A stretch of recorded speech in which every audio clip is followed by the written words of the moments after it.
And we are live. Welcome to Show Me Your Pick. Oh, sorry. One of you guys has Someone your has it on in the YouTube volume background. up. We are live. Not me. I don't have it open right now. YouTubes. Oh, sorry. One of you guys has your YouTube volume up. We are live. I don't have it open. Nope. No, not me. Nope. One of you guys has your YouTube volume up. Hey, chat. Hi, Do you want me everybody. to go out and come back in? You can just try and see who it is. Hi, Tom. Hi, Tom. Hi, Do you want me everybody. to go out and come back in? You can just try and see who it is. Hi, That's Tom. weird. This is strange. Is this Groundhog Day? Tom. Hi, Do you want everybody. me to go out and come back in? Try and see. What is Until I going can on? just. Hi, Tom. Weird. Oh, Lord. What the hell? What is with the audio? Hello, everybody. Sorry about Hi, the... Pete. Is it Mankuta in the background? What the hell? What is with the audio? Hello, everybody. Sorry about the... I'll close my browser and try that, but I don't even have it open. I don't think Somebody have a TV on? Hello, everybody. No. Sorry about the... Goodness. I'll close my browser and try that, but I don't even have it Somebody have a TV on? Hello, everybody. Nope. Goodness. Wow. Nope. All my stuff's off. And I closed my whole browser, so I don't know. I don't know. Do you want to So, try? Do you want to try like someone else going out and coming in? I'm gonna hit refresh. So hang on. That was it. that was you, Sandra. All right. So, We're back. welcome to Show Me Your Pick. Sandra. Hey. Are you there, babe? It's you. It's You yours. got It's still doing major it. echo. Yeah, something on your end, sweetie. Me? Yeah. Are you there, babe? It's You yours. got It's still doing major it. echo. Yeah, something on your end, sweetie. Me? Yeah.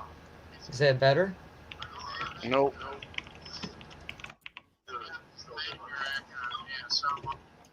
All right, Is that so Is that better? we're going to Figured it out, take folks. Sandra out, and we're going to bring Sandra back later in the show.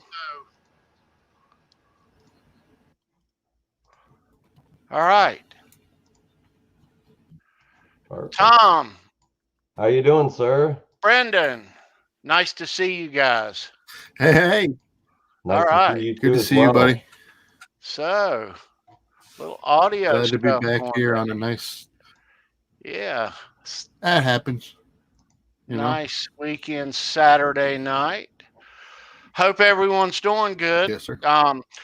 Poison tonight. We're going to talk a lot of 80s rock. A lot of 80s rock. Yes, sir. We got a special guest too. We certainly do. So let's not wait anymore. Ladies and gentlemen,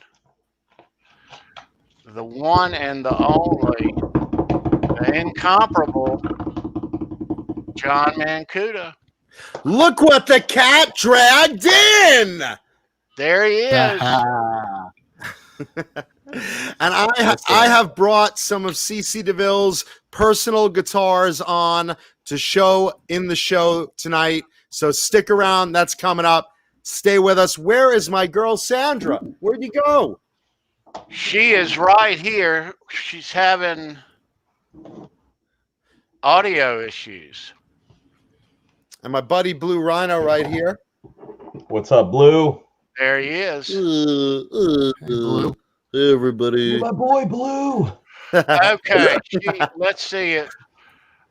Are y'all fixed now, sweetie? I think I'm all fixed, yes. All right. Pokorney, Yeah. Pokorney, Pokorney, me love you long time. Let's see if I hear it again. We're good. We are good. All right. Love you, love tag. Fallen Dreams. Fallen Dreams. I own 3 of CC DeVille's personal guitars from Poison Days. I brought 2 of them on, so you'll see which 2 very soon. I'll show them throughout the show. 2 out of 3 I brought on tonight. Nice. That's awesome. Nice. Yeah, and they're good ones. They're really, you'll recognize them instantly. Trust me. Double bonus. Very cool. Yeah. Can't wait to see that. Yeah. And the reason I haven't brought the 3rd one on is because I haven't yet shown it on the regular show I'm on, Talking Guitars and 80s Metal Live. So if I had, I would have brought that on too. But I've shown these 2 on there already, so they're good game. They're free game. Cool. All right. Yeah. And they're good ones. Awesome. Yeah, watch that down below on Tuesday, There you folks. go. Yep. Yeah. Every Tuesday, right there. Shameless plug. Tuesday nights, you should be on JohnnyBeaneTV watching. Should be. Talking It makes Guitars. Tuesday at work not quite as bad because I know I can come home and watch that. So it is definitely. I tuned in. Definitely It was good great seeing Johnny in his car. That was an awesome show. Yeah, this Tuesday we ran out of power. John, That was great. our show ran out of power. Yeah. In the chat, my buddy, shout out to Gary Big G Tholender. Love you, buddy. What's up, Gary? Big G. Big G in the house. Yeah, and Fallen Dreams, you could watch the show Wednesday morning. That's cool. As long as you catch it every week. That's good. Yeah. Hello, Fallen Dreams. Meryl J, Dwight Bailey, Lenny Lou, And Mary, and Mary. my girls. Yeah. Let's see. Charles Green, Oh, Janice you were Lala. Janice crazy. Lala, Mitch Heyman, John Claypool. Nice to see you, John. Hey, John. John was our special guest on Judas Priest a couple of weeks back. Pickman. Nice. Man. Tickle that like button right in the belly. Give it a good little Absolutely. hit that thumbs up. Jeff K is here. Dwight Browns Hitman fan. Bailey. Road Rash 6565. CK in the house. Charles Green. Look at the great graphics you got going on here. Great job tonight, guys. Dan of New Jersey. Hey, Dan. Thank you. Hey, good job, Sandra. Mr. Thomas Santiago. Nice to see Thomas. Thomas Santiago. And the rest. Santiago is Samago with the lago, Kentatago. Yeah. Oh yeah, and so Road Rash 65 is my buddy from a long time ago. First time on Oh, the show. cool. Welcome, Jimmy. His name's Jimmy. Love Emmett. That's awesome. Jimmy. My boy, Scully Mack, Nice. is on board with us. Very cool. Nice Very cool. group. Yeah. It's a nice group of people in the live chat tonight. Welcome everybody. You're gonna have a fun show. I see butt cheeks in the chat. 17 thumbs up. Thank you. Thank you. Thank you. Keep them coming because we got 33 live in the house. So some of you ain't doing your job yet. Mike Johnson, how you doing? Mary Nice to see you. Hey, Mike. Janice. Mankuta, did Johnny mention to you at all? I missed the late show last Saturday, so when I watched it on Sunday, I timestamped like every spot where there was like crazy stuff happening. And So I you think were I had, very busy. You were I very think I had busy. like 27 timestamps. But I felt bad because then Johnny went through and went like, "Yeah, thanks for each one." Nice. Oh, no. Poor John. Poor I was Johnny. bored on a man's in Sunday, a you know? blackout. The man's in a blackout, sitting in his car. The car battery juice is all that's keeping the show on the air right now for 2.5 hours. It was like he broke into a car and he was like, "Shh, I can't turn the light on because they'll know I'm using their battery." Well, it's Yeah. funny because we were watching the replay with Rikki, and he's like, Johnny looks like he's burgling his own home. have this flashlight running around room to room with this backpack like he's stuffing it full of right. And he's got the hat. He's got the burglar hat, and he's in the dark. And yeah, you know what's really funny? Johnny's wife said, "Oh, I've just got to run an errand." She's in a hotel. She's sitting there with. She's got Ned. She's in a hotel, laying in bed, watching TV, and Johnny's sitting there in the dark. It's cold. You know, it's great. But you know I said to Johnny, I said, Johnny, if I have a feeling your wife's having an affair right now because she's just gone. She took advantage. She left, and you know she's cuddled with another man right now. And he's like, "Your husband doesn't wonder where you are. He's in the dark right now. He doesn't even see me. He doesn't even know I'm gone." He was putting her He's in the doghouse right now. He was putting her to work. He's in the chicken coop. Yeah, fixing the chicken coop. He's doing a show, and she's fixing the chicken coop and. She was like darning the fence or tending the fence or something like that. Is that the giveaway pick, Tony? That's the giveaway. We'll have a trivia question later on, and somebody's going to win this thing. Yep. Nice. Yep. So on the so pick know topic, your Tony, know your poison. But Tony, know your poison. Know your 80s rock, and you'll win. That just sounds so cool. Know your poison. Know your poison. Sorry. Anything new? Wait, who was just talking? New acquisitions. Yeah, dude. Let me show you this. Brendan, your audio is cutting out. Yeah. Is that awesome. Brendan? Fantastic. It's me. Is Brendan? Yay! It's Tech More on Saturday. All right. This is usually only on Tuesdays. Wow. A farewell tour. Nice. Dubai. Wow. That's the New Year's Eve show right there. Oh, that's one of the Dubai picks. Yeah. How did you get that so quick? Dang. I got the whole set. Oh, that's awesome, man. That's Tony's awesome. on top of his shit. That's awesome. Yeah. Yes, he is. Like that just happened. Sorry. Yeah, while I'm fumbling around in the dark trying to find my rhino, Tony's out getting like real good pick acquisitions. Picks from There you Dubai. go. He's taking care of business. You knew it wouldn't be long after that show. For you, I knew. Yeah. My mother knew it wouldn't be long after I was born, and she looked at my crotch. And once the boil got done with me, that was it. It was over. Wow. Oops. Nice. Poison. How about some poison? How about? I've seen Poison a handful of times. I would say I've seen Poison probably more than any other band I've seen in my life.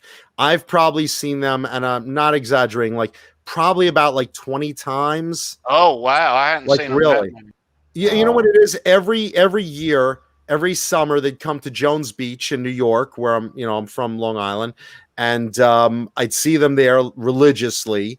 Then occasionally they'd play like, with someone else on tour on a double bill. I'd usually go see that. Then I've seen them at a club or two. And then, and then I think I saw them in California a few times. I mean, it just happened. And, they are my favorite band to see live. They are literally one of my favorite bands, period. And I've always loved the band from day one, like early on when Talk Dirty to Me was on MTV and I Want Action was on MTV. I was right there watching and being like, wow, I dig these guys. And I have to say, CC DeVille was probably one of the biggest influences on me as far as what I collect guitar wise, because he liked that flashy, colorful, pink and neon green stuff. And, so do I. And that's probably where I got it from. I just love that style. It spoke to me very well, Scully Mac, I think maybe you've seen Poison more than that once, because I recall seeing them with you more than once. Them and Warrant. Remember that? I've seen them with Warrant. One year they came and Warrant is the opening act, and this was 80, I don't know, 87, 88, 89. Warrant's the opening act. Warrant plays their set, and it was a long intermission. And then Rikki Rocket and CC come out. The house lights are still on, and they get on a microphone and say, Bret Michaels is at the hospital. He's had a insulin seizure or something like that. Right, because Bret's diabetic. Right. And so they canceled and came back and gave you the option to either go back or get your money back. Oh, wow. Yeah. That actually happened a couple of times through various shows that, you know, Bret one time got weak on stage. I mean, I didn't see it in any of the shows that I saw personally, but I know, you know, through the grapevine and through reading about it in magazines and whatnot, you know, Bret like started 2 songs and then started sweating and buckled down, and then, you know, they took him away. I mean, it's rough. I mean, the guy's gone through so much. Look at that, fans of Mankuta. All right, thank you. And that guitar collection, you guys got to check that out.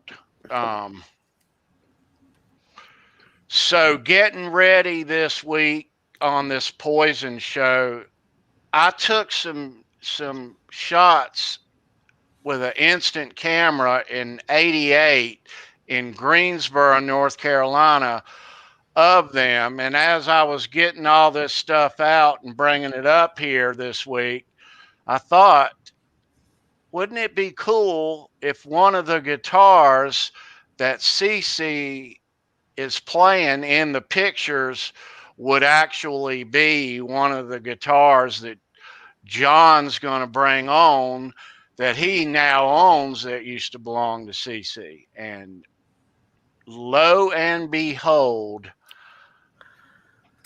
dun, dun, dun, dun, it's the same damn guitar. Wow. I'll show you guys that later on.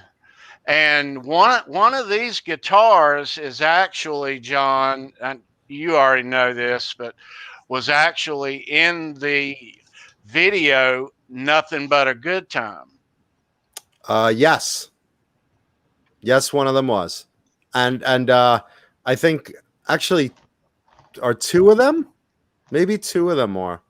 I mean, they're in videos, they're in tours. I mean, the 2 I brought on are 2 very, very recognizable CC guitars. So if you're watching now, you will not be disappointed for sticking around when I break those out later.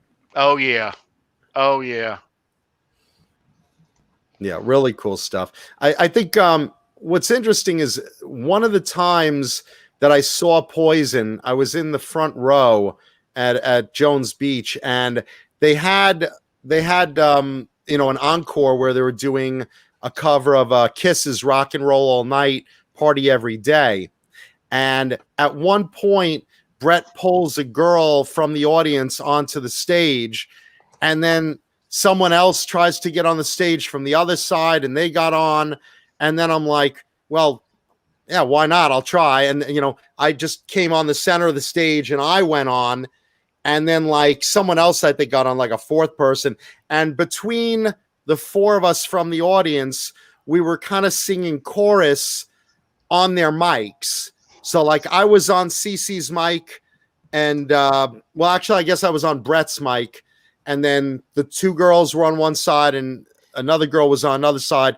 And as they're, you know, all singing, I wanna rock and roll all night, you know, we're sitting there doing it into the mic as a chorus for them. And I feel something wet behind me. And I look over my shoulder, and there's CC with his shirt off, just dripping piss worth of sweat. Just like you got to have a pool or something. You know, he's all sweaty and wet, and it's like soaking into my shirt. And he's leaning on me, like singing on my shoulder, like he's over here, like singing into my mic. And I'm just like, yeah, hey, this is cool. And you're wet. And, you know, Good times. I wish I had a video of that, because it's like, how often do you get a chance to, like, jam with Poison or sing with Poison, whatever you want to call it? Great shows, though. A lot of fun. A lot of fun. They're a great live band. They first came up on my radar. My buddy Scully Mack here in the chat, he turned us on to this band as well as Guns N' Roses. But they had one album out in 1986. Van Halen had just broke up. David Lee Roth and Van Halen's album came out about the same time. Roth hit the road a month ahead of them. Roth began his tour near here and on the Eat 'em and Smile tour, and a young Poison was his opening act. And the only thing you knew out of them at that point in time was that one song, Right. Yeah.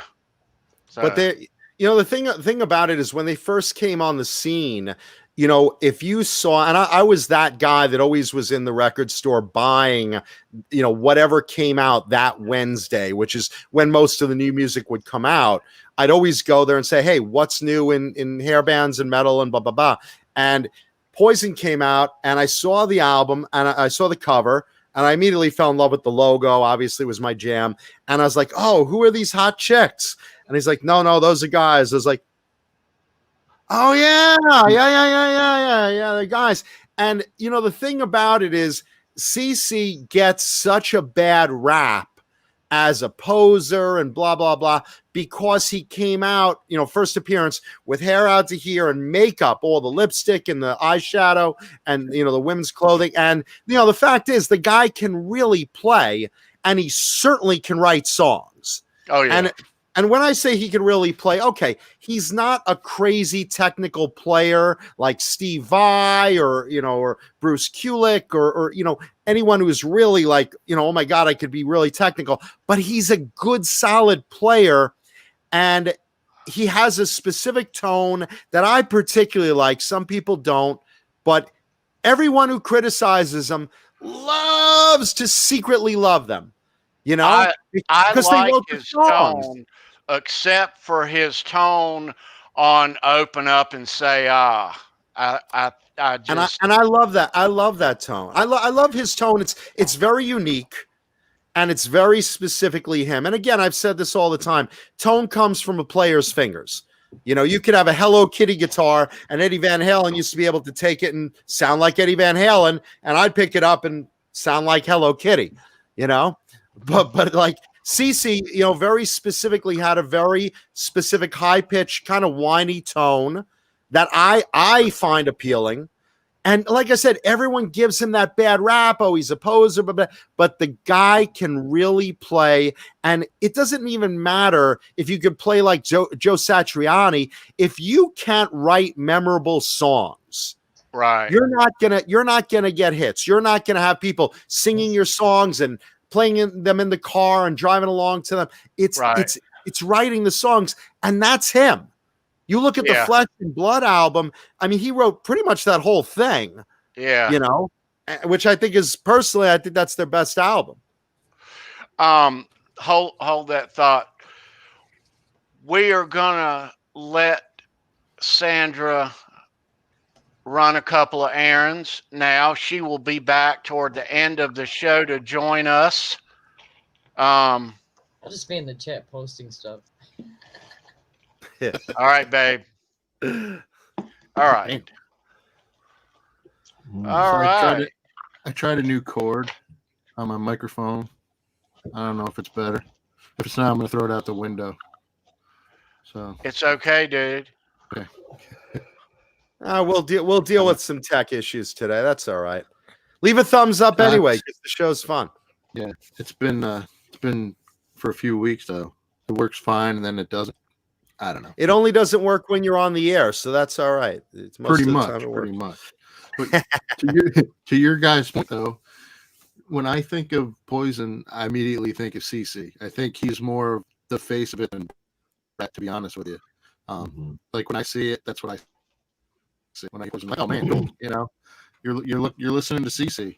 I mean, everybody's unique in the band, but CC is definitely. You do hear a lot of stuff about his playing, but the songs speak for themselves, you know, and they are good, straight up hard rock riffs that you can sing along to, you know. Yeah, good hooks. Yeah. And Sandra in the chat brings up a really good point. In a decade fueled by party anthems and power ballads, Poison enjoyed a great amount of popularity, with only Bon Jovi and Def Leppard outselling them. And that's very true. Again, for the bad rap, as you know, posers, blah, blah, blah, every Poison stadium was packed. And all those songs, Nothing But a Good Time. How much more of an 80s anthem can you get than that? I know. Exactly. The numbers don't lie, right? Yeah, talk dirty to me. Yeah, I mean, you sell more than 45 million records. You're doing pretty good. You know, I literally remember, and this is of 45 million people liked them. Yeah, this is of course another silly Mankuta-ism. I remember literally hooking up in the 80s with someone I was working with, and I remember coming from this girl's house doing the drive of shame in the morning. Oh, and I thought it was the guy's house. Yeah, I know, right? Hey, dude, good job. Like that sex. Yeah. I was coming from this chick's house, and I don't know why they call it the walk of shame, because when I just slept with a hot chick, I'm out there with a bounce in my step. That's like I call it the stride of pride, because I'm like the skip of pride. Yeah, stride of pride, because I got laid. I just got laid. Yeah, you know that hot chick we work with? I just was with her last night. Where were you this morning? I was with her last night. So anyway, I get into my car, my hair is all over the place. And again, back then I had, the full long hair, and I have the rocker clothing, and I get into my car, which I think at the time was either a Trans Am or an IROC. It was one of those two. And I put on immediately Poison, and I put on Look What the Cat Dragged In, that song, because that's how I felt. I'm like, my hair's in a rat's nest. I look like hell. I'm like, yeah, that's how I'm feeling right now. So it was really like the music that really defined a lot of the 80s kids that time. Oh, yeah. Being among them. Absolutely. John, we lived those songs, that's for sure, at that time. We did. Yeah, I mean, Nothing But a Good Time is one of my all-time favorite songs. Just because, it just really is like defining that period. Nothing but a good time. Yeah, I'm out all night. I'm with my friends. They're all partying. We're all getting laid. And here's the other thing. A lot of guys would go to like a Metallica concert, and I'm not picking on Metallica specifically, but something like Metallica. They go to a Metallica concert, they'd all be there. Yeah, Metallica, we like the hard stuff. Yeah, Metallica. And then they're looking around, they're like, where's all the chicks? And there was none. I know that because I've been to Metallica concert. There were no chicks there, but you go to a Poison concert. Yeah, first of all, everyone in the parking lot's tailgating. So you're already schmoozing and meeting, and everyone's drinking and getting high and screwing around. If you couldn't meet a girl at a Poison concert, then turn in your badge, because that was the place that, of course, Sandra has to say, well, I was at Metallica. Well, you must have been sitting in the back because I was looking for you, because everyone else was a guy. But Poison, it was a lot of girls there. Yeah. And I mean, you would always meet like hot chicks there. They all came to be there, Yeah. Oh yeah. That's always a plus.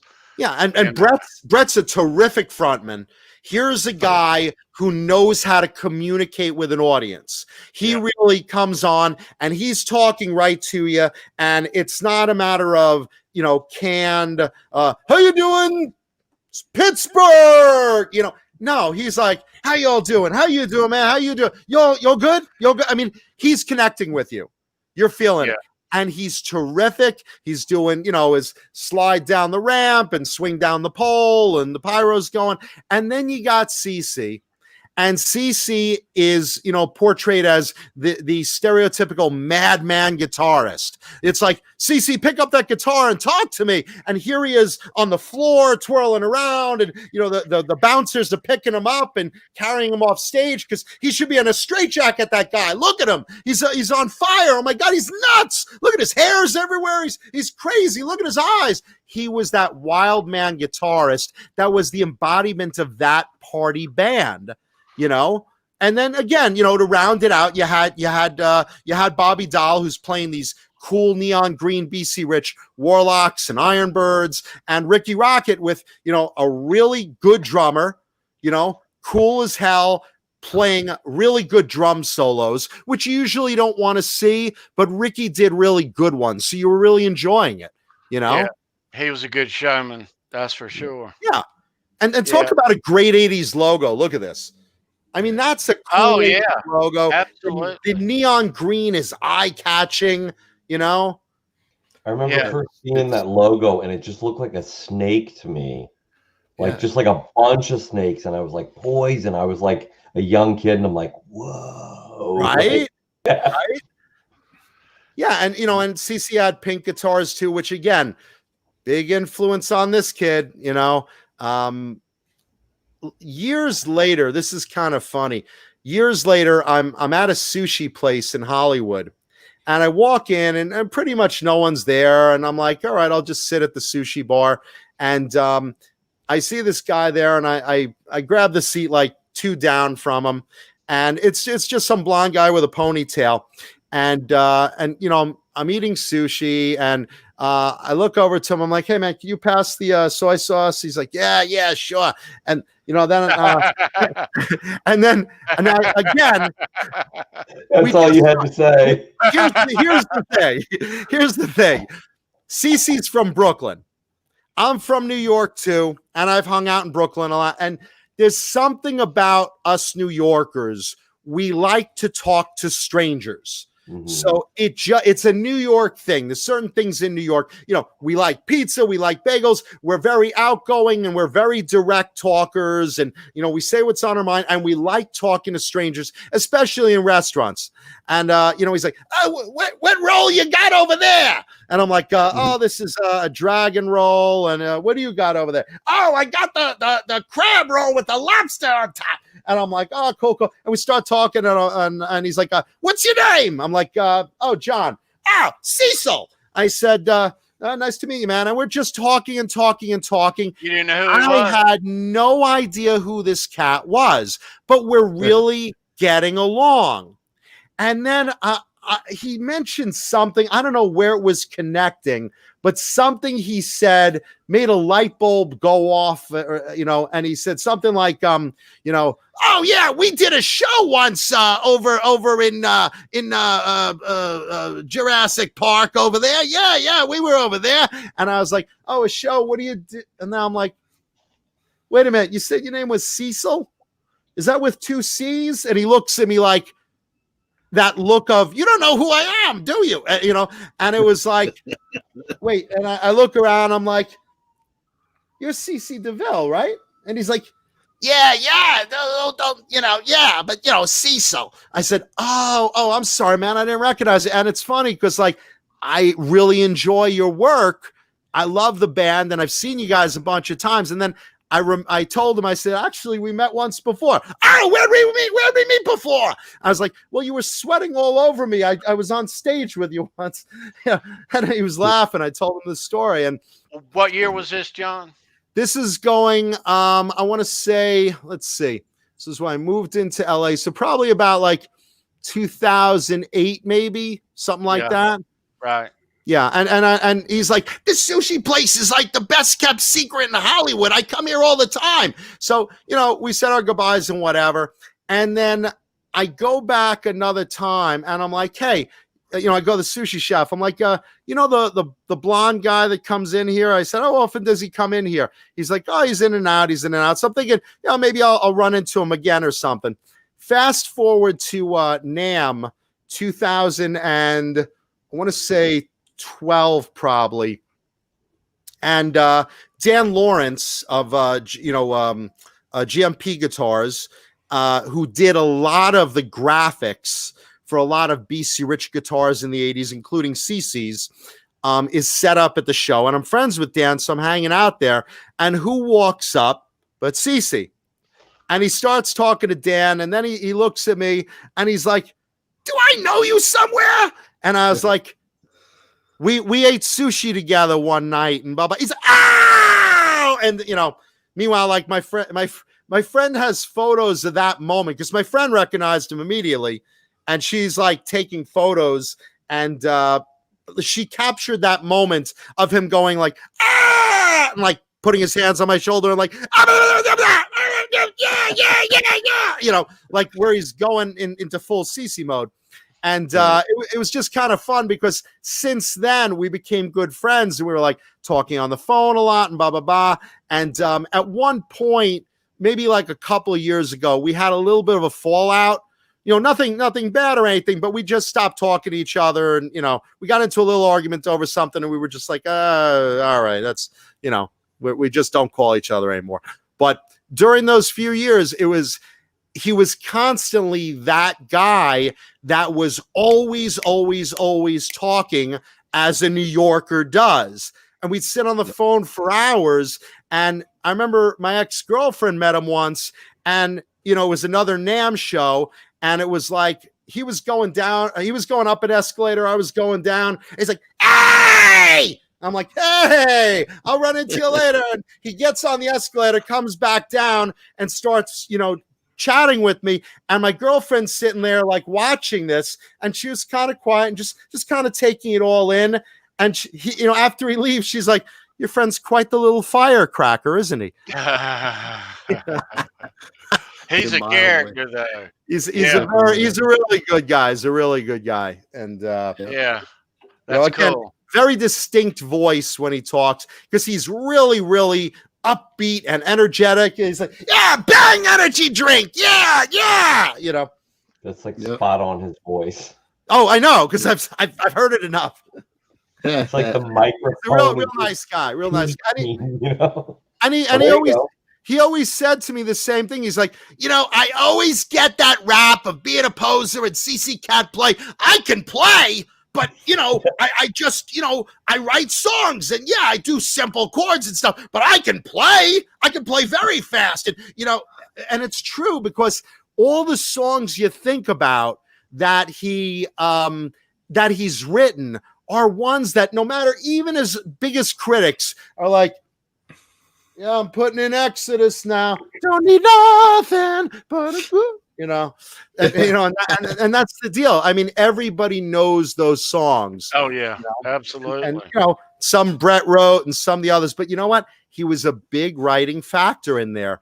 And if you notice when he started having substance issues, and especially that night at the what was it, the MTV Awards? Where he was just totally, was totally gone with the pink hair. And Bret and him almost came to like fisticuffs that night. That was the point that he left the band, and they brought in Richie Kotzen, who again, very accomplished player. I never met him, but I know Johnny has had him on the show and whatnot. Very accomplished player. Great technical player, a much better technical player than CC, but the sound of that album, Native Tongue, was very different. Very different. Didn't feel like Poison. Did you guys all hear it? Yeah, not in a bad way, but just different. Not quite the memorable hooks and riffs that we all knew the band by. That CC writes. And, for those wanting to know, if you don't know, why did, Richie leave the band? Well, he was fired. He was fired very unceremoniously because one night on tour, Richie decided to sleep with Ricky Rocket's wife. and found out, and they left him on the side of the road. They were like, get the fuck off the tour bus, pull over, get the fuck off the tour bus, take his fucking bags, throw him on the road, bye, you're out. And that was that until later on when they reconciled with CC. So, you know, CC. What about her, though? I don't know. I haven't slept with her. Are you asking, is she good in bed? No, I'd love to find out. What happened with Rikki and her at that point? I don't know. Honestly, I forget. If anyone in the audience knows, I don't remember. Yeah. But you know, what about her, Mankuta? Does she give good? You know what? I don't know. I don't know. But yeah, no, but eventually they got back together with CC, and obviously, you know, everyone grows up, and you stop using the substances, and you get clean, you get sober, and you buckle down. And now they, you know, had this big stadium tour set up, and it will go on as soon as we get done with this pandemic. And you know, look, they're a great live band. I mean, that's the best thing you could say. But CC is the sound of that band. Right. Yeah, I agree. I mean, there's that story there's that story when he auditioned. You know, he pissed off a lot of people because, you know, they gave him these songs to play, and he's like, screw this, I'm playing my own stuff, which ended up being Talk Dirty to me. He just kept playing that riff, you know. But it's so memorable and so easy to pick out. You hear it, you're like, oh yeah, you know. So why, you know, it's that's easy.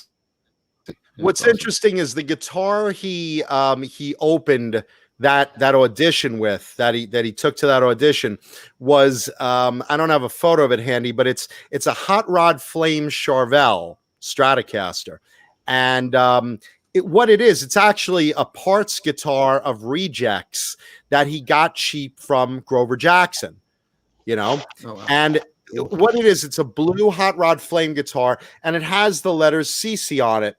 And he said, you know, I did that initially because so many guys were like crazy-haired blondes in all the magazines that they're starting to look the same. And they're like, is that the guy from Van Halen? Or is that the guy from Whitesnake? Is that the guy from White Lion? Is that the singer of Warren? Who's that blonde? So I wanted to stand out. So I started putting CC on my guitar and photographing guitars with CC on them. And then people knew it was me. So that's why that guitar had CC on it. It was specifically, it was very well thought out, because it's true. When you look in a Metal Edge magazine and you say, there's, you know, some blonde guys, which band is that? Oh, wait, CC, that's Poison. Yeah. Nice. It's a very smart move. Yeah. Yeah. Definitely. Yeah. I've heard the back and forth with Kotzen and CC, but you nailed it, John. I mean, Kotzen is more of an accomplished player, but more technically proficient. CC is Poison. He is what we know as Poison. You know? Yeah, he's one of those elements of that band, the crazy blonde guitar player that's, you know, just going nuts. Look at him running. Oh my God, is he on fire? What? Oh my God, he's nuts. Look at him spinning on the floor. He's convulsing. Look at that. That's crazy. You know, now if Bret does that, obviously say, medic. He's not the seizure. You know, but no, but for CC and anyway, so CC had a penchant for flashy, colorful guitars. That was a big influence on me. And I'm very honored to own some of them. And, you know, this first one I'm going to show is, you know, just a great example of like what I love about his guitars. First of all, I love BC Rich gunslingers. And those BC Rich Strat shapes and stuff like that. And I think that stuff is just terrific. And everyone always says, you know, hey, Mankuta, what type of guitars do you collect? And I'm like, well, if it looks like it's shot out of CC DeVille's ass in 1988, it's probably something I want. So here's a great example of it. Our first show and tell guitar tonight. Let me give the JohnnyBeane drum roll. Mine has no batteries. Sorry. That's what she said. Ha! Okay, ladies and gentlemen, the first CC DeVille guitar I have here. Look at that thing. Nice. Sweet. Now this is the Keith Haring guitar design. And basically Keith Haring, for those that don't know, is one of those modern artists with the dancing people in boxes that a lot of people recognize from the 80s. They did a lot of charity work for AIDS with this artist, and a lot of graffiti around New York City with this artist. And this particular one has an ebony board with lightning mother of pearl inlays, and this headstock, which now here's the story of this neck, because this neck didn't come with this guitar originally. This guitar originally came with a matching headstock that was not reversed, that had that design on it. Nice.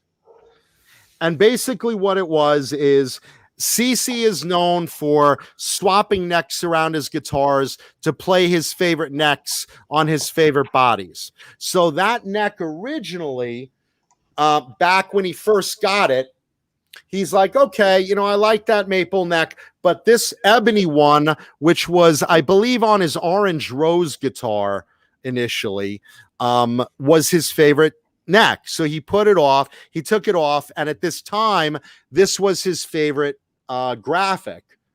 Now, this originally also had matching pickups painted like the body. So it had these EMGs that, let's see, where does this fit? Hold on. Okay. So this originally was here. Okay. Nice. See? Now, what you'll notice is look how drastically the color on this has faded from this. Yeah. The dark colors on this were the original colors. This faded a lot. And I asked him, I said, hey, not for nothing, what happened to the colors on this guitar? Because now they're like almost like a pastel, a neon pastel color, which is very pretty. And he said, well, what happened was I really, really like this guitar. And this was one of the last ones I got rid of. And if you see me in a lot of magazines later on, you'll see me in a pile of guitars. And this one's always there. So this one I would play a lot at home. And I had by my bed on a guitar stand. But the window always was shining the sun onto the guitar. So it mellowed out the colors a lot. And you can see it's just drastically color changed from the dark colors that even the headstock. Look at the contrast. Look at that. Yeah. And that's the same green, same yellow, same pink. You know, they look pretty. Yep. You know, they look nice, but what a difference. Again, on this he has a DiMarzio Super Distortion pink pickup in the bridge. And a DiMarzio PAF, I think it's a 59 PAF in the neck. Yeah. And he used this in a number of videos. I forget which ones because they all blend into me, but I've seen him play it in concert. And this is one of the things I love about nostalgia that I collect guitars from is I try to get ones that that I've seen them play, or I recognize from music videos, or I recognize from concerts that I've been to. And, you know, it's that type of fun thing. Let's see if I could get, there you go. That's a better shot of the color because I have the lights over there beaming too much white light onto it. But there you go. That's a good example of what the colors are right now. Yeah. And again, you can see this in videos and pinups and concert photos and whatnot. And look how dirty this neck is. Let's see if I could catch this. It's really, really dark because it's been played to death. And it plays magnificent. I mean, he has apparently a little bit of a custom shop request. It's wide and it's a flat D shape, but it's a little wide. You know, comparative sort, not quite as wide as Warren D. Martini, but this is pretty wide. It's a little more wide than a normal Gunslinger, I think. And the ebony board is not a standard thing. That's something he also custom requested, at least on this particular one. Definitely a cool guitar, John. Yeah, and it's painted by Dan Lawrence, and Glenn Matasiel also worked on his graphics. But there you go. That is the first. That's got a chrome Floyd Rose, which that's a real Floyd. That's not the a lot of the gunslingers have the Takuchi, which is a licensed Floyd. But there you go. This is the first of 2 recognizable CC DeVille guitars, and he wrote me a nice note to it. You know, there you go. Nice. God bless you, John. You got to read it in his voice too every time you open it up. John, have fun. God bless CC DeVille. Yeah. Hey, Cecil. Yeah, it's Cecil. No, I mean that is what I wound up calling him since when I first met him. That's what he introduced himself as. So I was like, well, if that's what he likes to be called when he's not trying to be, I guess, recognized in public or whatever. But super nice guy. Cool. Nice. And Halfay says he writes loud. Yeah. So I have one more I'll be showing later in the show as well. And we have a pick giveaway that we're going to do as well some point. Yeah. Let's give a couple of shout outs. Brian S. has hopped in here. Hey, Brian, nice to see you. Hey, Dave Brian. Stafford is here hanging What's up, out. Dave? Face. Nelson Rodriguez, who was our winner last week, Tom. Was it last week or 2 weeks ago? I think last week. Yeah. Okay. Has he won Nice more to than see you once, guys. maybe? No, only once. Huh. He won last week. Yeah. I think maybe he won on trivia on someone else's channel as well. I'm confusing. But yeah, he did win. You're right. So that would have been last week. Yeah. Very cute. That's awesome, John. Yeah. So that next guitar you're going to show later, I think a lot of us are going to recognize it right off the bat. See, this one is very recognizable already. And the other one that I can't show is also recognized, but you will see it in a future episode of Talking Guitars and 80s Metal Live, I promise. And then maybe I'll bring it back here at some point. But the next guitar I'm going to show later in the show is definitely his most recognizable guitar. So, or I think it's his most recognizable. That's the one he seems to be associated with most. So, you know who this guy is there, John? Oh, I know. Lou Saraceno. Oh, sure. He's phenomenal. Yeah, absolutely. I don't think a lot of people who are familiar with him know, too, that he's at like the Guthrie Govan technical level. But he does a lot of TV and film, and Tim Pierce talked about him in a live stream. He does a lot of studio work, so you don't hear from him. But don't let that make you think he's not amazing, you know? Oh, he really is. He really is. You know, because I thought he went away and Tim Pierce was doing a live stream, and I sent him a chat, and he goes, no, Blues is like one of the #1 first call studio musicians, like in all of LA. You know, for anything, any gig, any style, like he can play it, you know? Yep. So there was a tour where Mr. Dahl didn't make it on board, and it was 2004, 2002.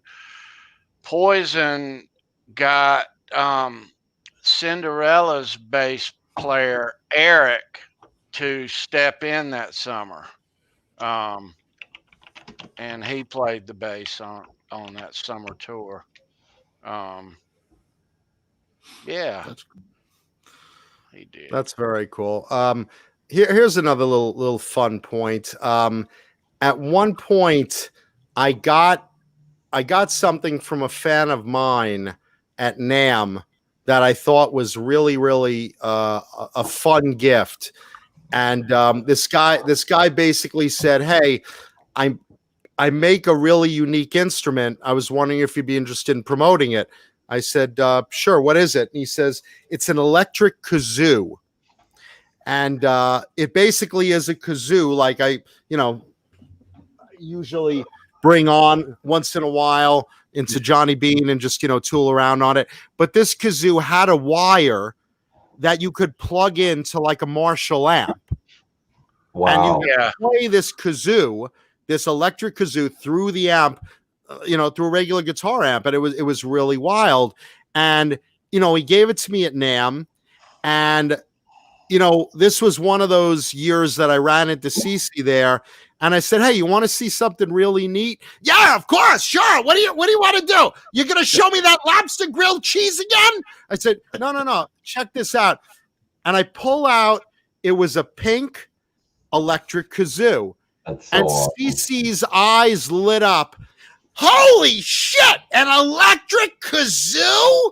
And I said, yeah. And he's like, oh, wow. And I was like thinking, I'm like, you know what? I just got this for free. I could probably get another one. He seems to really dig it. Maybe he'll incorporate it somewhere. So I said, you know what? I'm going to gift it to you. He's like, oh, you have to.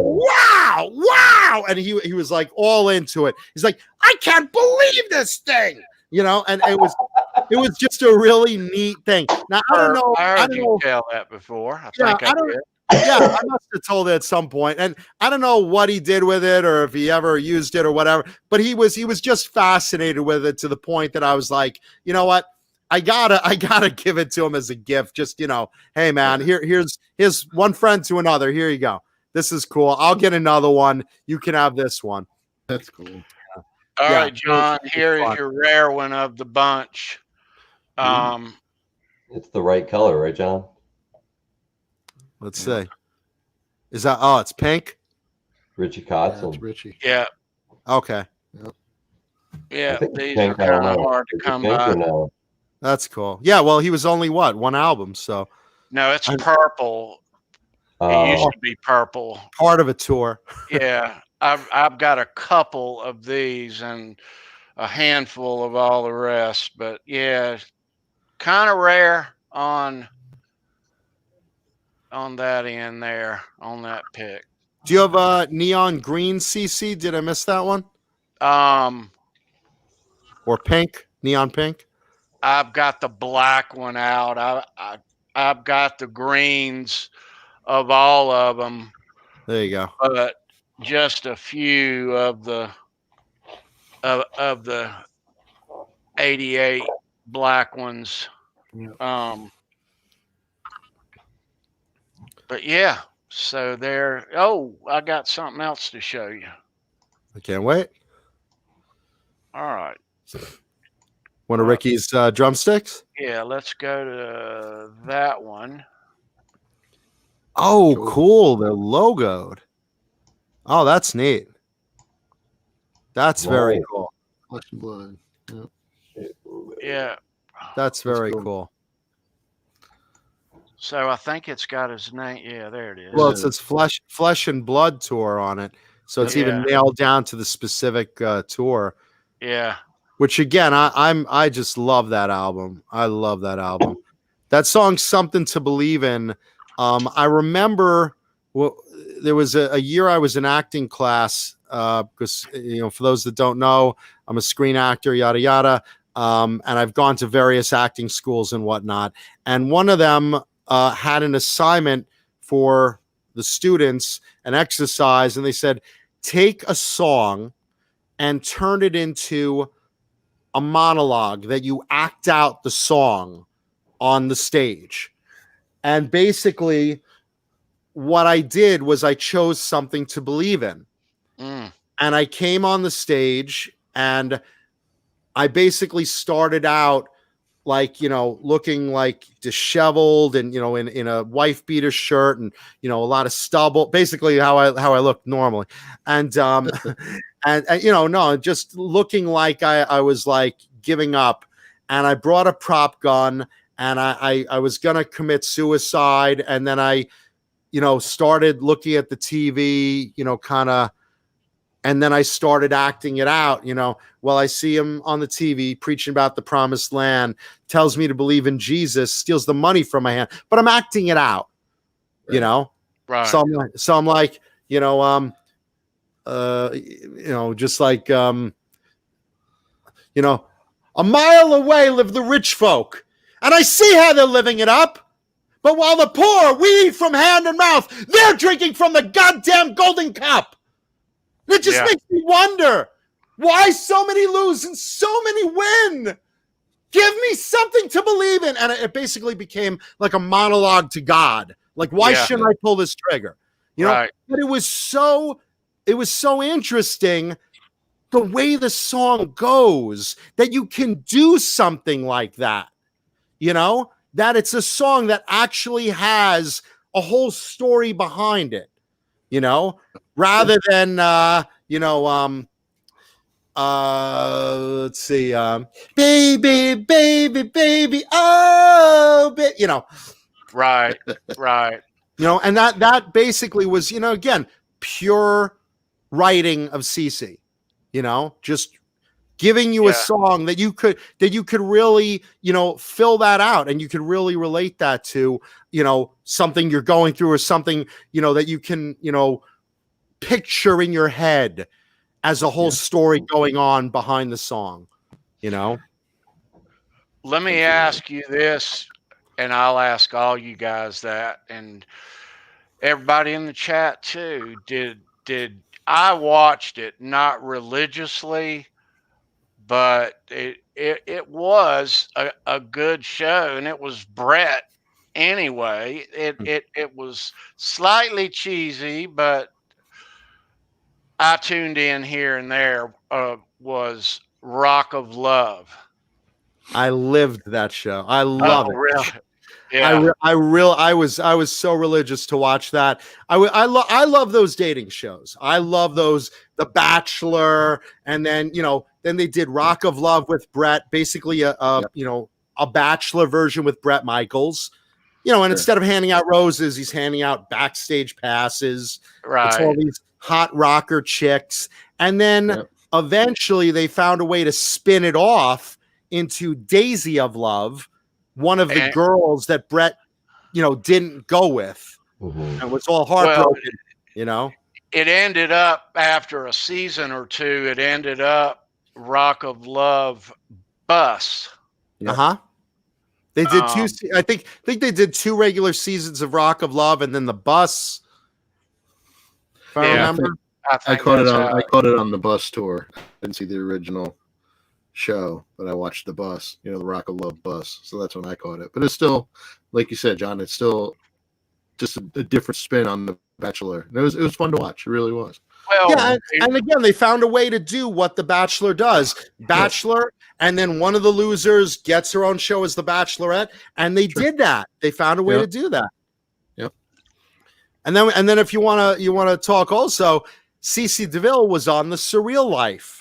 Yeah. If you remember that was another show that when MTV wasn't doing music anymore, they were doing like reality shows and stuff. Yeah. They're like, okay, let's put in a house. Let's get CC DeVille and Ron Jeremy and wasn't Vern Troyer on that too? Yeah, Vern Troyer was there. I think at one point Flava Flav was on there. Or, he was. Yeah. I mean, I just remember it was like Vern. I mean, they mixed it up like every season, but like I remember Brigitte Nielsen. Yeah. I mean, I don't remember. Maybe I'm just crossing memory because I know Flav and Brigitte were like Flav or whatever. Because I know they did Flavor of Love. Which they got together because of the show Surreal Life. Yeah. And that's funny.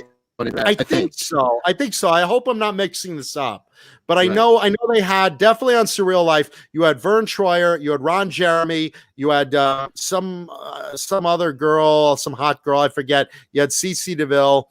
And to answer Stafford's music studio, is Ron Jeremy in jail at the moment? And it looks like it may be a long time. Yes. For a while, yeah, and I, by the way, that's the name of my microphone is Ron Jeremy, because before he was in jail, I mean, I was friends with the guy, so it's like, hey, I named the microphone after you. Oh, great. Yeah. Let's make a little left turn. Speaking of Stafford's music, his co-host on his show, Joe Wentz, emailed me a little guitar playing earlier, and I shared it with all of you guys here. He knew we were doing Poison this evening, and he was I guess practicing in the afternoon, and just made a little clip. Said, "Hey, Tony, I know you guys got this going on. Let me show you a couple Poison songs," and he just killed them. He's great. Yeah, no, it was terrific. I even said, let's do a shout out to him because I just enjoyed it, you know? Yeah. A lot of talent out there. And that's another thing, you know, speaking of videos, Poison had some really fun videos. I mean, again, nothing but a good time. To me, that's like one of the greatest anthems of the 80s. But you look at like, you know, Talk Dirty to Me, and, you know, everyone was blown away by that first impression, even though I think their first video, I think, was I Want Action, if I remember right.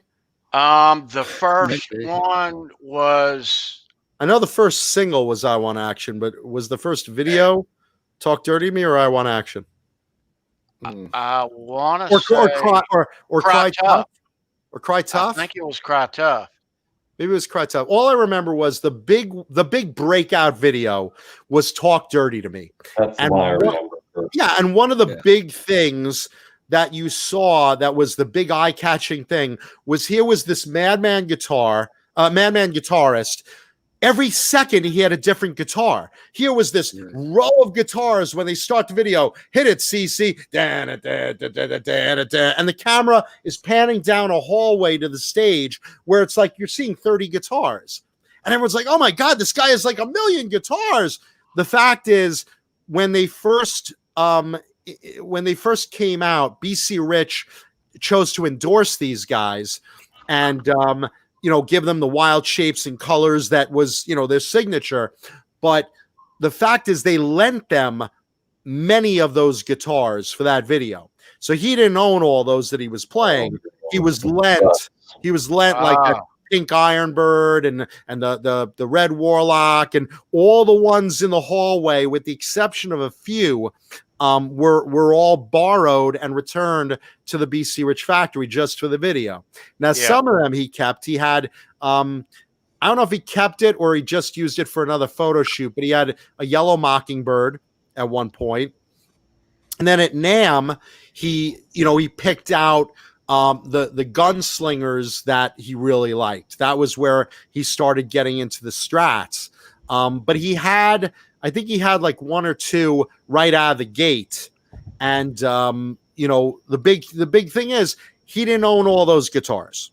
They were not his. Some of them were. You can slow down and pick out and say, okay, that silver foil wrapped Stratocaster, that was an old Jackson prototype he got from Grover Jackson. And that's his. You could say, okay, that Rainbow Crackle Gunslinger, that's his. Maybe or maybe not that Yellow Mockingbird, or maybe just kept it a little longer for a photo shoot. That might be his. But the others, you know, you're like, why didn't he play that yellow, that white bitch, or that white Mockingbird, or that black Ironbird? They weren't his. Right. You know? Right. Yeah. Well, he got enough of them in time. That's sure. Yeah. He wound up, you know, BC Rich pretty much was the signature Strat guitar.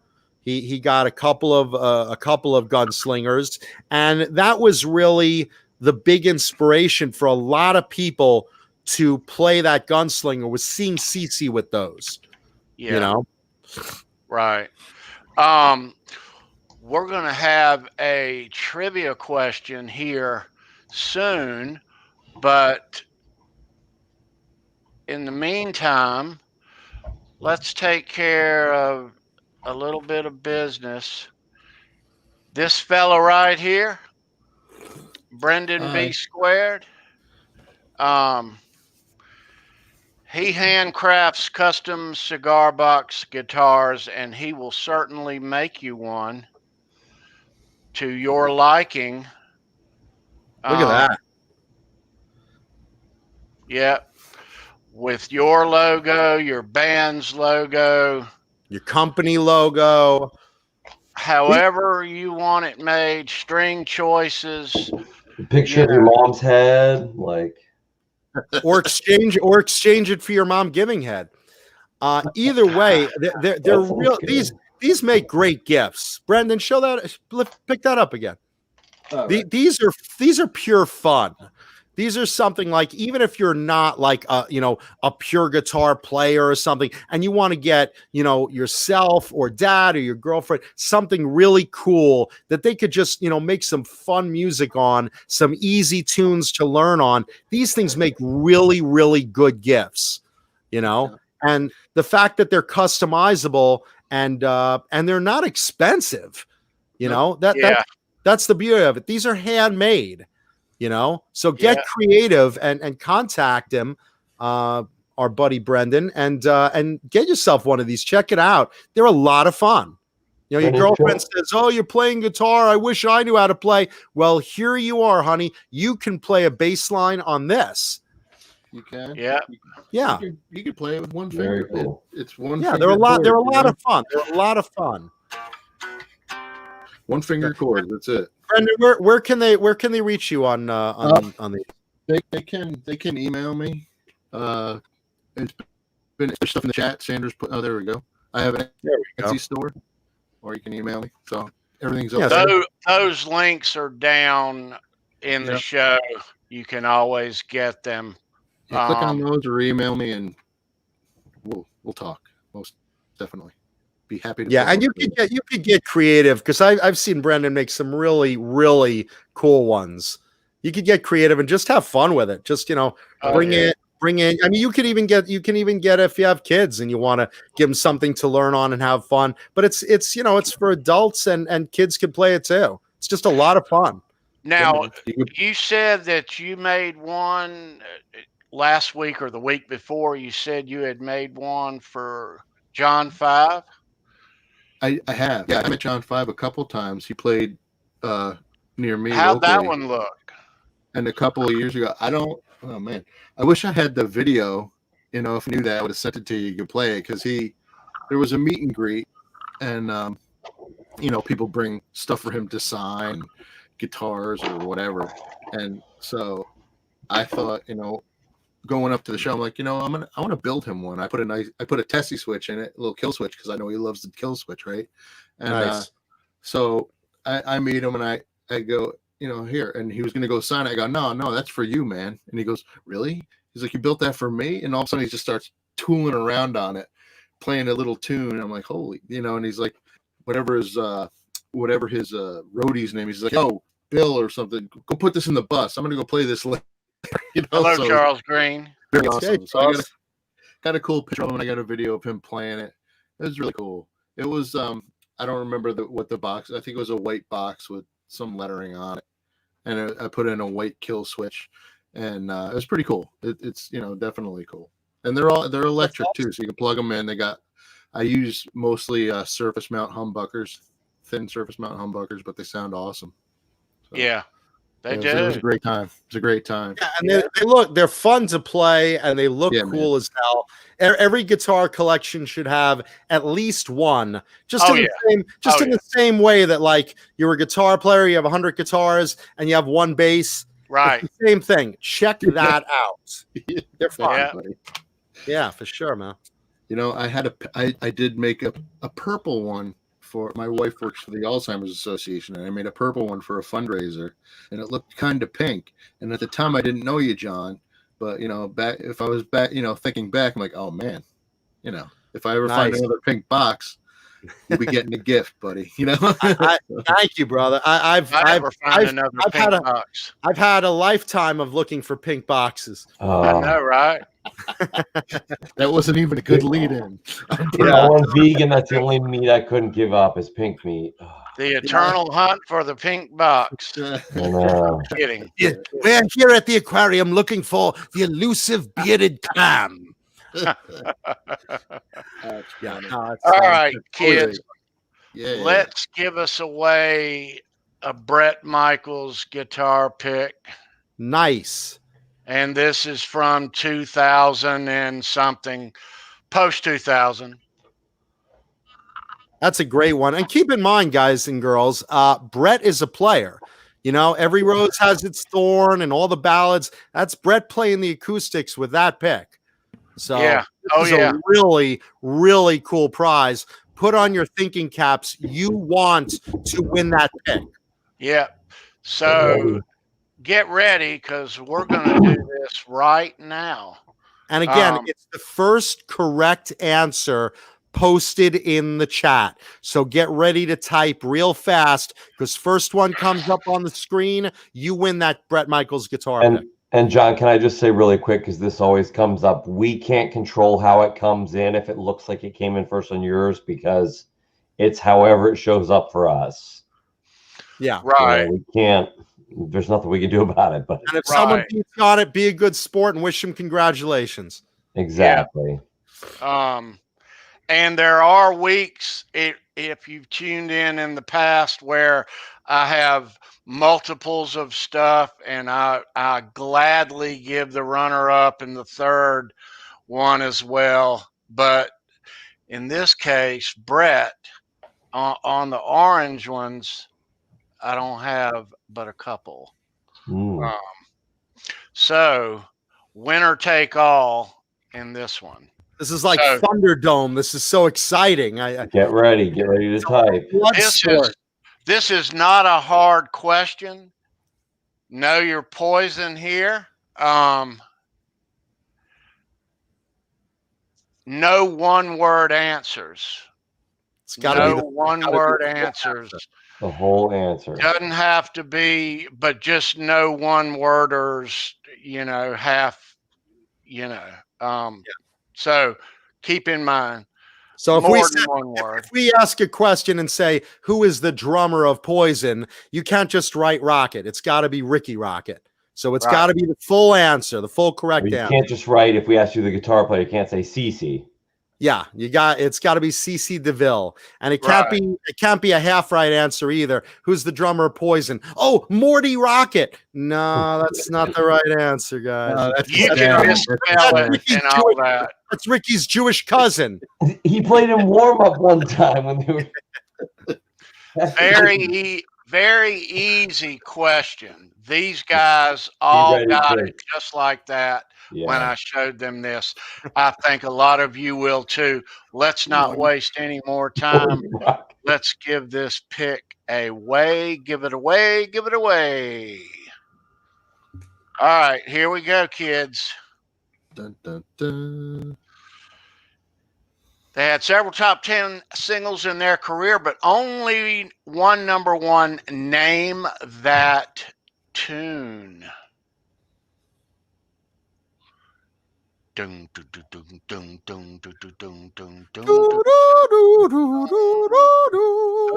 it? Who wants it? Who wants it? They're all trying to type it out. There we go, ladies and gentlemen. Okay, there it is. First correct answer, Mike Johnson. Mike Johnson. Yep. Got your thing, John? Whoop, whoop, whoop. Mike Johnson is the winner. There he is. That Bret Michaels guitar pick. Well done, Mike Johnson. Very nice. My buddy Scully Mack was right behind him.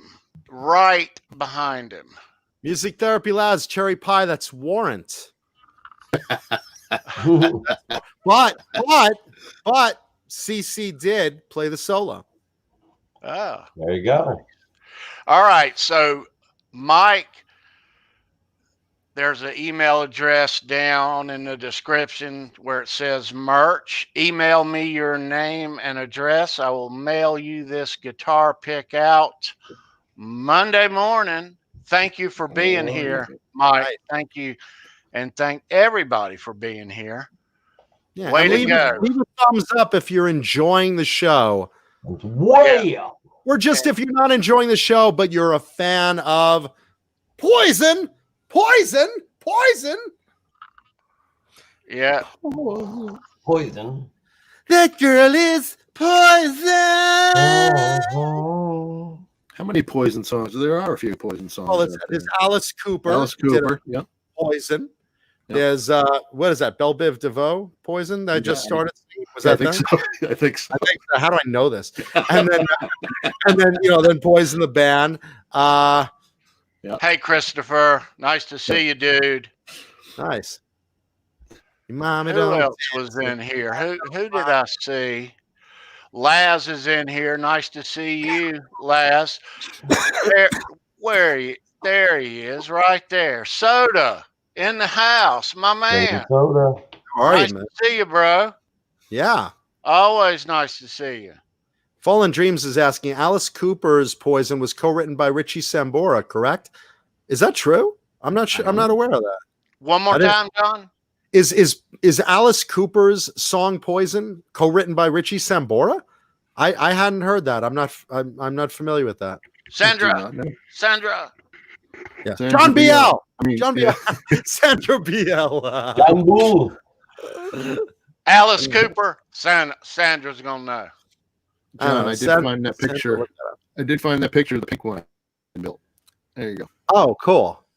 Yeah, that is my jam, man. That is totally my jam. Look at that. So if I can, Nice. if I can Is find that a another- is that a Decepticon on it too, or an No, Autobot? that's just the brand of cigar. Oh, okay, got it. No. Oh, okay. I see it on the big screen now. I was looking at my little screen. Yeah. That's Yeah. cool, man. That's very cool. That's cool. Well, next If I come Christmas, across man. another Next box. Christmas. Thank you, Yeah, man. man. That's awesome. That's You bet. awesome. Cherry let's see. pie. Cherry pie. Warrant's Cherry Oh. Pie. Yeah, no, CC wrote the solo for that Cool. because they were buddies. They were all friends. They toured a lot together.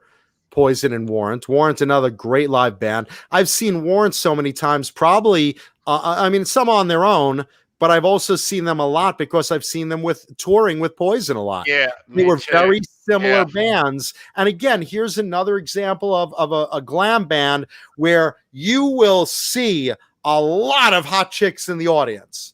You know? Now, you know those guys in Warrant also, right, John? I mean, I knew Janie. I know Eric, and I know Joey, and I know Jerry. Yeah, so I guess I know 3 surviving members. Yes. Blurry. Right. Yeah, and I have guitars. I have one of Eric's guitars and 3 of Joey's basses. I'm sorry, 3 of Jerry's basses. And I see him at NAMM, and but yeah. But that's as far as that goes. How many people in the chat have seen Poison?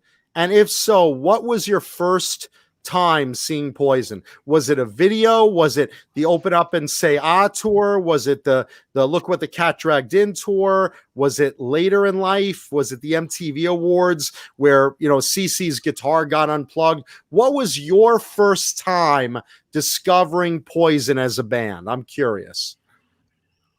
For me, again, it was, buying that cassette and seeing that video almost simultaneously for Talk Dirty to Me. Yeah. My first time, as I said, was 86. They were the openers for David Lee Roth on the Eat 'em and Smile tour, a young Poison. Sandra, the question, CC wrote the solo for Cherry Pie or performed it. The Alice Cooper question was Alice Cooper's song Poison, the title of the song of Alice Cooper. Was that co-written with Rikki Sambora? He wants to know. The first I time I don't know about it, but I've Poison never heard on Rock 88, Raleigh, North Carolina. Good old Rock 88. What was the song? What was the song? What was it, Scully?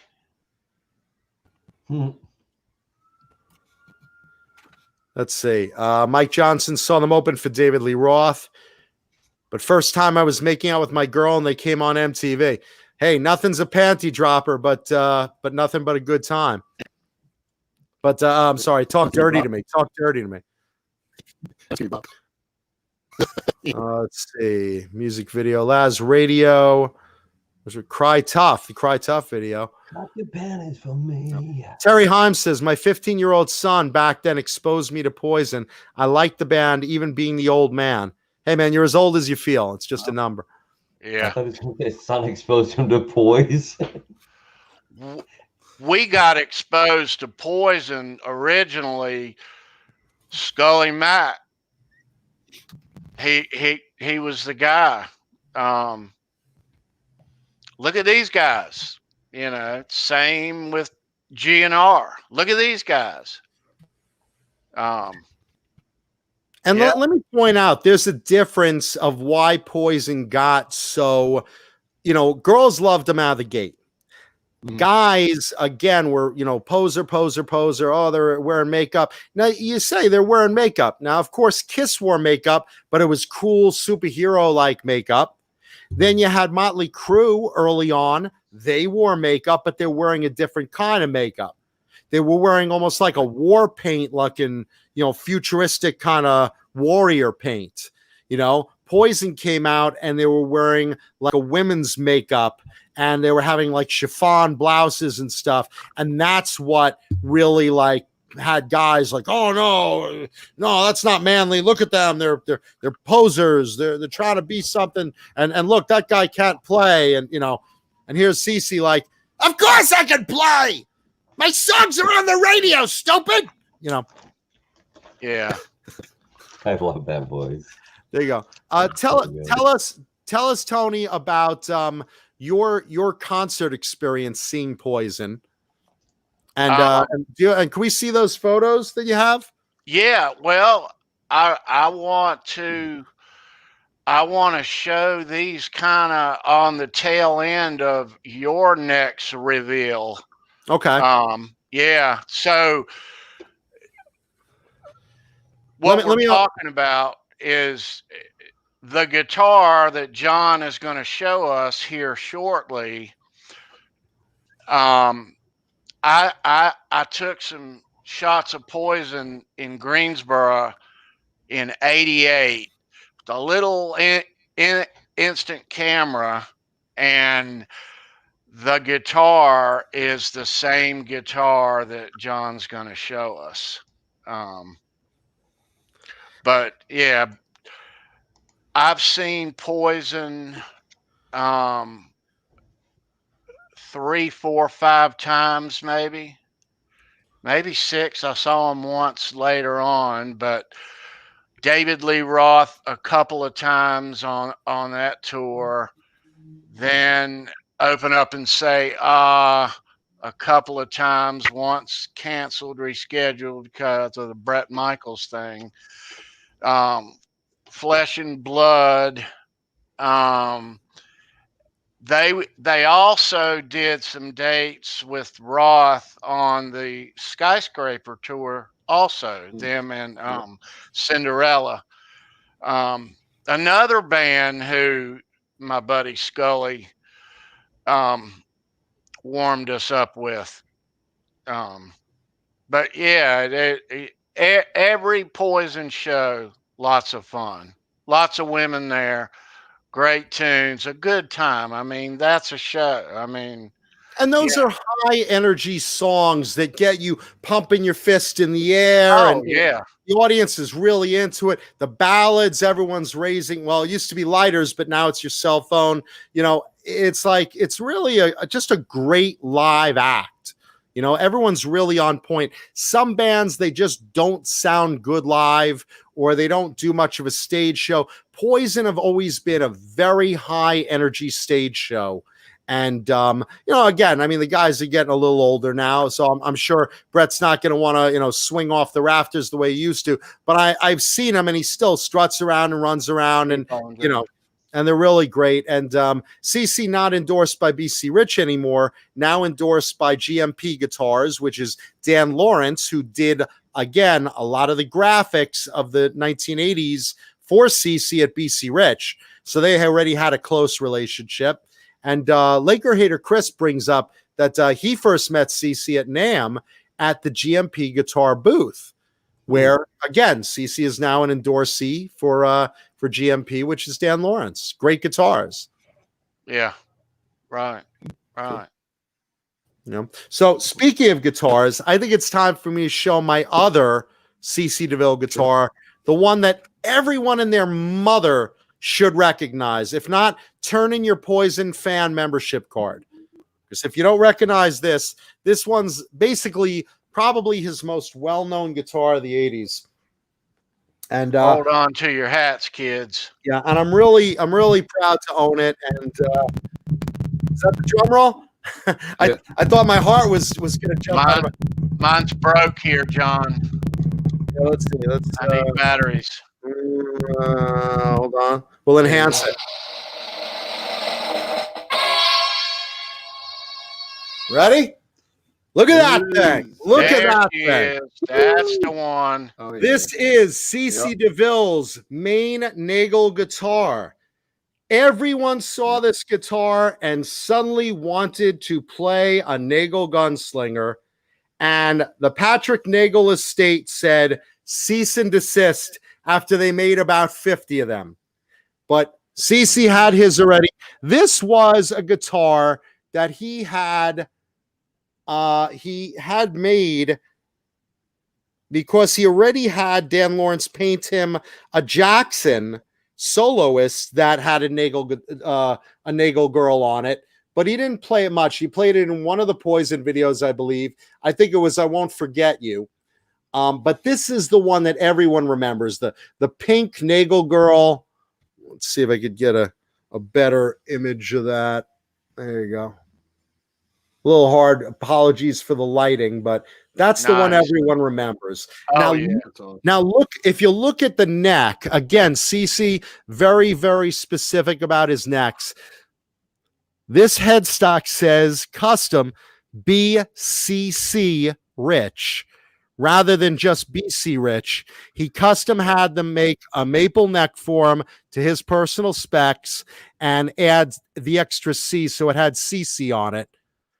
So again, very recognizable as his. Nagel Gunslinger is very, very popular, but this is the original Nagel Gunslinger that everyone's is a copy of. This guitar was hanging at the wall at NAMM, and I have a photo of CC pulling it down off the wall and being all excited about it. I've got a couple of those of him playing it, John. Now this is the original neck it came with.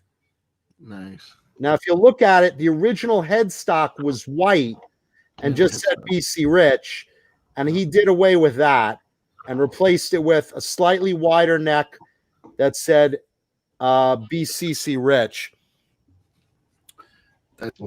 That's cool. And Nagel Gunslingers, everyone recognizes as the CC guitar. And again, CC was, regardless of all the poser accusations, a huge influence on a lot of people that are players today. You know, he was that partier with the cool guitars that everyone remembers. And again, Nagel Gunslingers on their own, basically, they go for enough money. People really like them and people are always chasing after them. But this was the one. This was the one that first influenced everyone to get. Now, there you are in the Nothing But a Good Time video, front and center.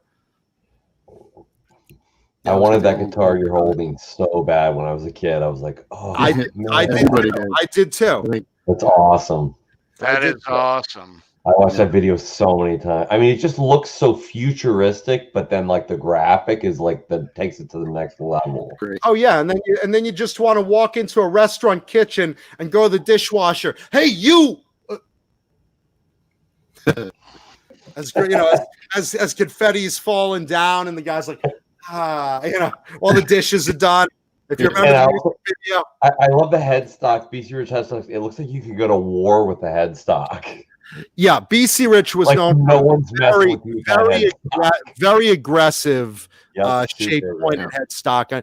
I always loved it. It's actually my favorite shape pointy, and Gunslingers are my favorite guitars overall. I own about 70 of them, including a few of CC's. And again, this is the one everyone really recognizes and remembers. Now, Craven Soda says, who's the chick that's painted on the guitar?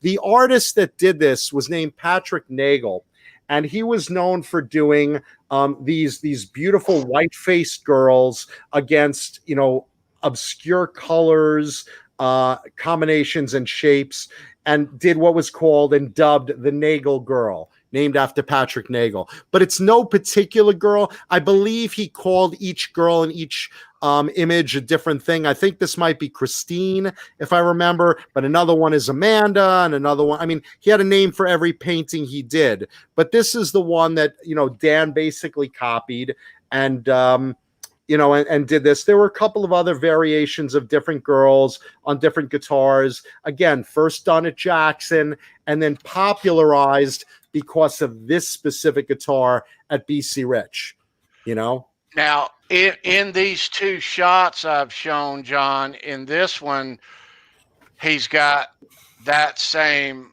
headstock.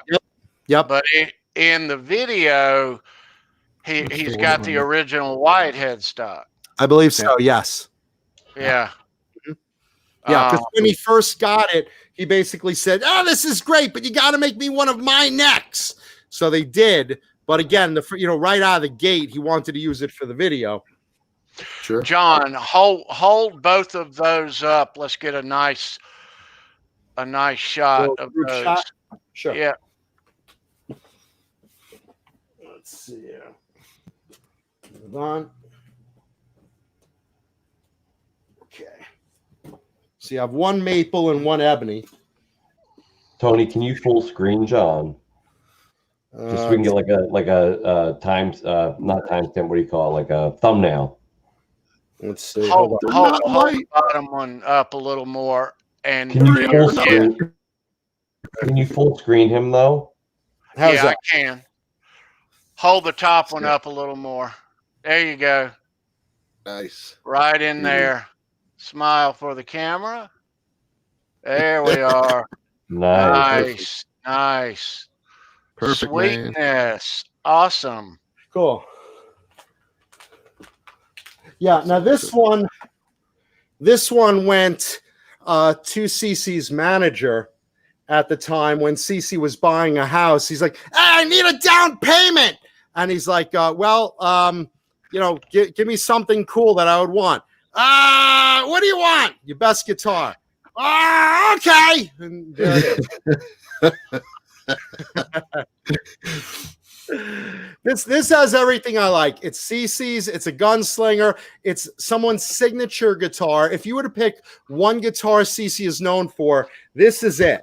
Yeah. This is the one. Now, you see this in magazines and pinups and videos and concerts and all that type of stuff. Now he also replaced the pickup. Someone pointed out, hey, didn't it have a black pickup originally? And let's see. I don't know if you could see it in this photo. Basically, CC wanted a pink one, so he swapped out to put a pink one in. Because, again, pink, like me, that's also CC's color choice, pink and green. Neon pink and neon green. So there you go. And it's got it's a DiMarzio Super Distortion. It might be might be a little customized because sometimes he had stuff tweaked. So, but, if you look at it, you can see the color lines on it, the little green and gray color lines. The eyeshadow is pink, matching the bottom, which is very hard to capture in this light. There we go. Yep. Now, when did he change out that neck, John? Very soon after he got it. I mean, he immediately said, well, I want my size neck on it. So I guess they shot the video and probably right after that. Yeah. Right. Cool. Nice. But this is the first BC Rich Nagel Gunslinger. This is the one that inspired everyone to ask for them at stores and say, hey, I want that guitar that CC plays. And this was basically it. So this is dubbed the BCC Rich is what some people call it, because of what's on the headstock. But I've seen him with that on another headstock. But basically it's his Nagel. Everyone's like CC DeVille's Nagel. And they mean this one. It's recognizable. It's almost like the Lynch Skull and Bones mom guitar. Right. It's like I said, it's one of the most recognizable guitars of the 80s, and it's very iconic to associate with a specific artist. If you say Warren DeMartini, you say, okay, Warren's big two guitars, probably the crossed swords and maybe the blood drip skull, but probably the crossed swords as his main guitar. CC would say this. Lynch, you could pick for Lynch either the Yellow Tiger or the Mom's Skull and Bones, but most people will look at the Skull and Bones and go, oh my God, Lynch. They'll look at the Yellow Tiger and say, okay, that's a tiger, because other people have played tigers, Yeah. Getting my memorabilia out this week on our show tonight. I remembered I had some shots I took, and I went and got them. And check this out. Lo and behold. Nice. There it is. There it is. There's the Nagel as Tony's sitting in the audience watching it played, and that has the classic neck that's on it now. You see the black headstock. Yeah. I mean, he really got rid of the white headstock fast. There's not even a lot of photos of it.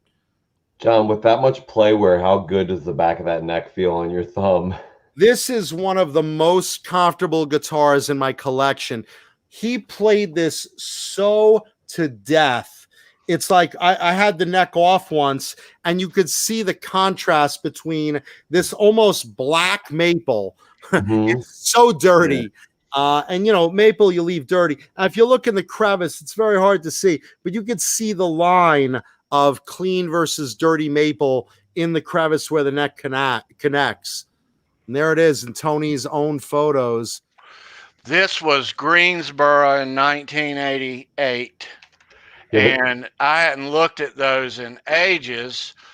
And I just thought, as I was getting that out, wouldn't it be cool if he was playing the same? And there you go. Wait, hold the phone. Lenny Lou says John is so handsome. So either she's had a couple of drinks or she's not wearing her glasses. But thank you, honey. I appreciate that. Also, Craven Soda wants to know, have you ever shown Pete Friesen's Mockingbird, Pete Friesen of Alice Cooper? I've showed it before. I'll probably show it again down the line. But today is Poison. Poison. Yeah. Definitely. Yeah, the neck looks like it feels so comfortable.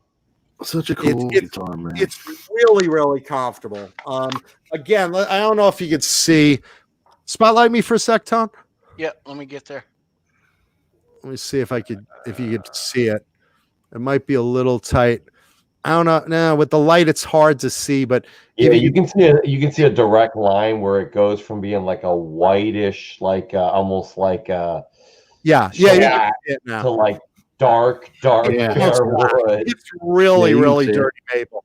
Yeah, wow. and again, playing it. It feels really, really, really comfortable, because to me, a dirty maple is like the ultimate. I love, love, love dirty maple. And it just gets really comfortable. And, again, I've had this guitar apart just to, document it and stuff. And on the neck, it specifically says CC, and in the cavity, it says, but it's like, I love stuff like that with cool history of celebrity specific guitars. There you go. I'm sorry about the lighting. It's hard to see, but this pink over here is really bright. So this is closer to accurate for the color of it, to see. But I love Nagels, and pink's my color. So, and CC's probably my biggest guitar collecting influence. So this for me is probably one of my very, very favorites of my collection. Yeah. Both to own and play, and it's just a lot of fun. Very cool. Nice. That is so cool. That is definitely absolutely coolness. Yeah. Very, very nice. Very nice. Just, I mean, we've seen this guitar, and it's one thing to own a guitar that he once owned, but to own one of the ones, or the one that everybody knows. I mean, holy shit. Yeah, and again, I've seen him play this guitar so many times, you know, both in the videos and the magazines. I mean, I remember looking through like Metal Edge and going, oh man, that one is so cool, you know? And here's a question. How many in the chat of the two guitars, how many recognize one or the other or both from seeing it live or a video? Or how many of you guys recognize these guitars I'm pulling out? I'm just curious. I recognize just the one, not the other. I recognize both of them. You do, Tom? Yeah. Yeah, I recognize the Nagel right away. Definitely. Yeah. Let's see. Mike Barber, both. Mike Johnson, both. I mean, they've both been in videos. Raven Soda said Old Dirty M, aka Old Dirty Maple. Lenny Lou and Mary have seen both live. Nice. Charles Green recognizes the Nagel. Yeah. If you've seen their videos, you've seen both. Both. Right. Both. The first is my all-time favorite. So Laker hater Chris likes the Keith Haring better. Mike Johnson had the first one on a guitar poster. Craven Soda, the first one. Yeah, both of these have been on multiple posters and magazines. Such a treat. I hope you guys are enjoying this as much as I am, because this is cool. It's like cool. A museum level rock and roll history piece, you know? Oh man. I mean, other than like mummifying CC in my corner, this is as close as I want. Chaining him up in your bedroom. Mankuta, what are you doing? Yeah, no. This is, I agreed to live in your closet, but you got to feed me. Yeah, when I said I'd stay with you, I didn't mean like that. You know, yeah. So I mean, you know, seeing and owning stuff like this is just it's a big honor when it's a big influence on you, like these have been. You know, so absolutely. Yeah. So let's. And Mike Johnson, yes, CC knows that I own all three of the guitars of his that I own. The third one, like I said, I'll hold in reserve to show off at in a future episode of Talking Guitars and 80s Metal live on JohnnyBeaneTV on YouTube. But he knows all three of them that I have them. So are we gonna know that last guitar, John?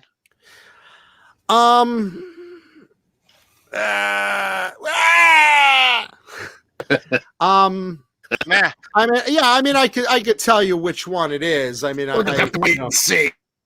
You'll just have to wait and see. You should probably wait for it to be a surprise. You know, I got to leave something for JohnnyBeane. But I will show off this. This was in the case. This let's see. This one says, I'm not sure what this means. I should probably ask him, but I have a pick in here. It's a red poison pick. Cool. And it says Miami the Great Trippy. So I don't know if he did like I've seen those before. I don't know what the deal with that is, but I think that's got to be either a guitar tech or a crew guy or somebody. I could be mistaken, but I think that's what they made. Lots of picks that had all kind of weird stuff on the back opposite the logo. That's cool. Yeah, I didn't even realize I had a poison pick, and I just found it in the case. I'm like, okay. And that's funny because I never really asked him for one. You know, I don't know why. I guess it's just like, you know, you're talking or you're hanging out or something, and you know, it just sometimes it doesn't come to mind. You know, but I'll email you Mike's address and you can send him that one. Nice. Let's see. Talking about Blue Rhino in the chat. Blue Rhino also a big fan of Poison. I love them. They're really good. Yeah. See, so he's a big fan. Let's see. Hope Blue Rhino doesn't get hoarder smushed. Yeah. No, I keep him safe. He won't get overwhelmed among all the guitar cases, but he likes climbing on them. So cool. Yeah. Let's give a shout out Now, a very important shout out There we go. to this young lady Oh yeah. right here.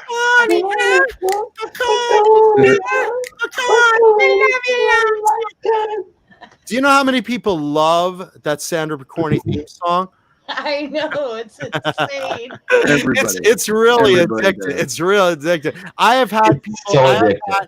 I've had fans of Talking Guitars and 80s Metal Live message me that they love when I sing that song, and even my mother was like, "What's that song you're singing to this girl Sandra Pokorney? What's it mean?" I was like, "It's a really long story, Mods." What's all Pokorney? Yeah, Hats off to you, babe. Thank you. Edith Bunker from All in the Family. Oh, Pokorney! Oh, Pokorney! Me love you long time, Archie. You can sing it a lot of different ways. You could do, you could do Barney Rubble, oh, Pokorney, oh, Pokorney, oh, Pokorney. Hey, friend, me love her long time. You do it like so many ways. Sing it like the Pepperidge Farm Remembers guy, please. Oh, Pokorney, oh, Pokorney, oh, Pokorney, me love you long time. Oh, Pokorney, oh, Pokorney, Pokorney, Pokorney, me love you long time. I mean, you could do it a lot of ways. It's very fun. It's a fun song to sing. John, your ability to control and manipulate Thank you for that. linguistics never ceases to amaze me. Oh man, I got some talent. I'm just trying to think who else, like what other voice, because you always do so many of them. Now, If Nelson I had a Rodriguez is nickel- asking. Yeah. Nelson Rodriguez is asking, do I own the green and yellow CC, green on neon yellow CC guitar that has the big CC on it? No, I do not. I'm looking for that one because that's out there somewhere in the wild. I don't know who has it, but if you have a guitar that CC used to own and you would like to get rid of it for a large amount of money, message me. Drop me a Facebook message at Jonathan Mankuta at AOL. Well, you could do it at AOL.com, or you could go on Facebook at Jonathan Mankuta or Instagram. And if you're already not on my Instagram, just jump on there and check it out. Just join. Don't ask. Just join. And That's if they want to see what kind of other stuff you might be looking for, they could go look at that link that Tony had that sees some of the kind of stuff that you collect.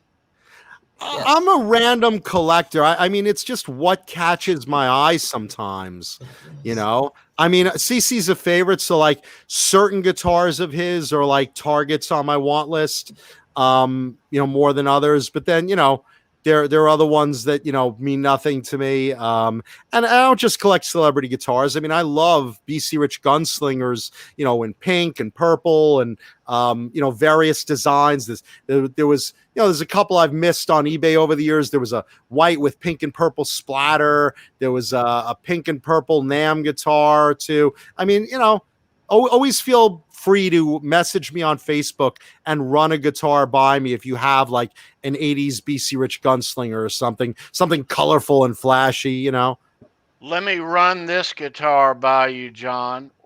What guitar is this orange guitar? Right. Is it CC's?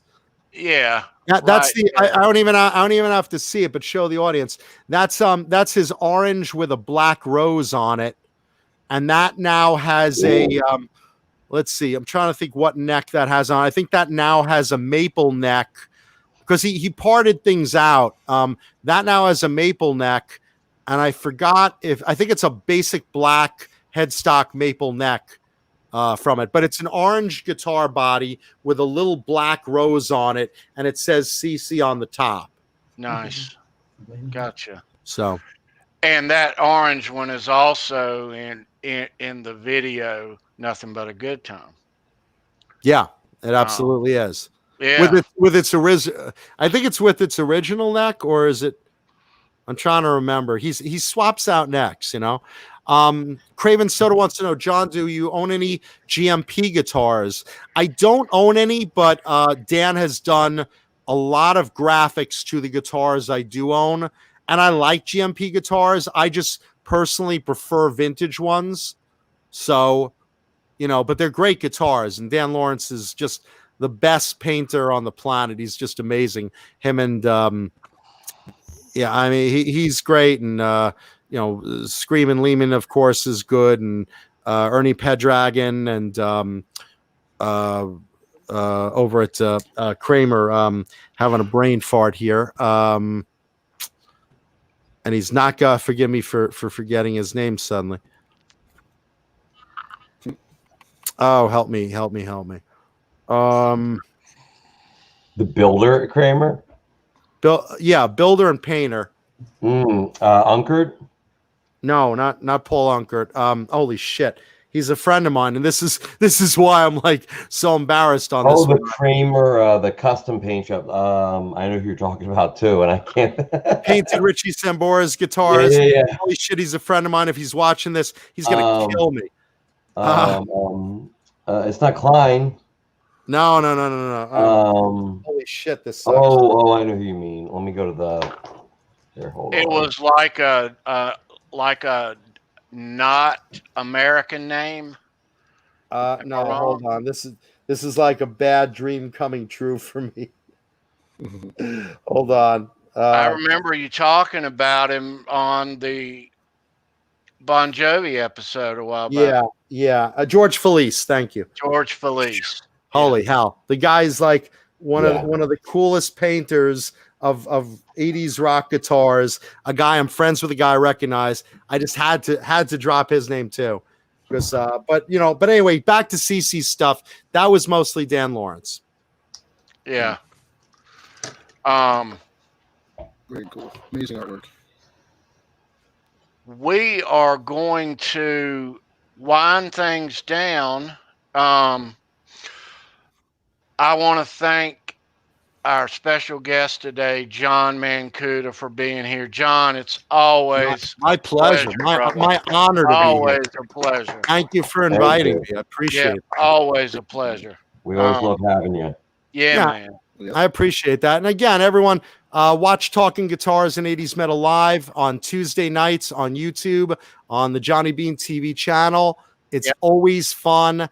8 p.m. Eastern time, 5 p.m. West Coast.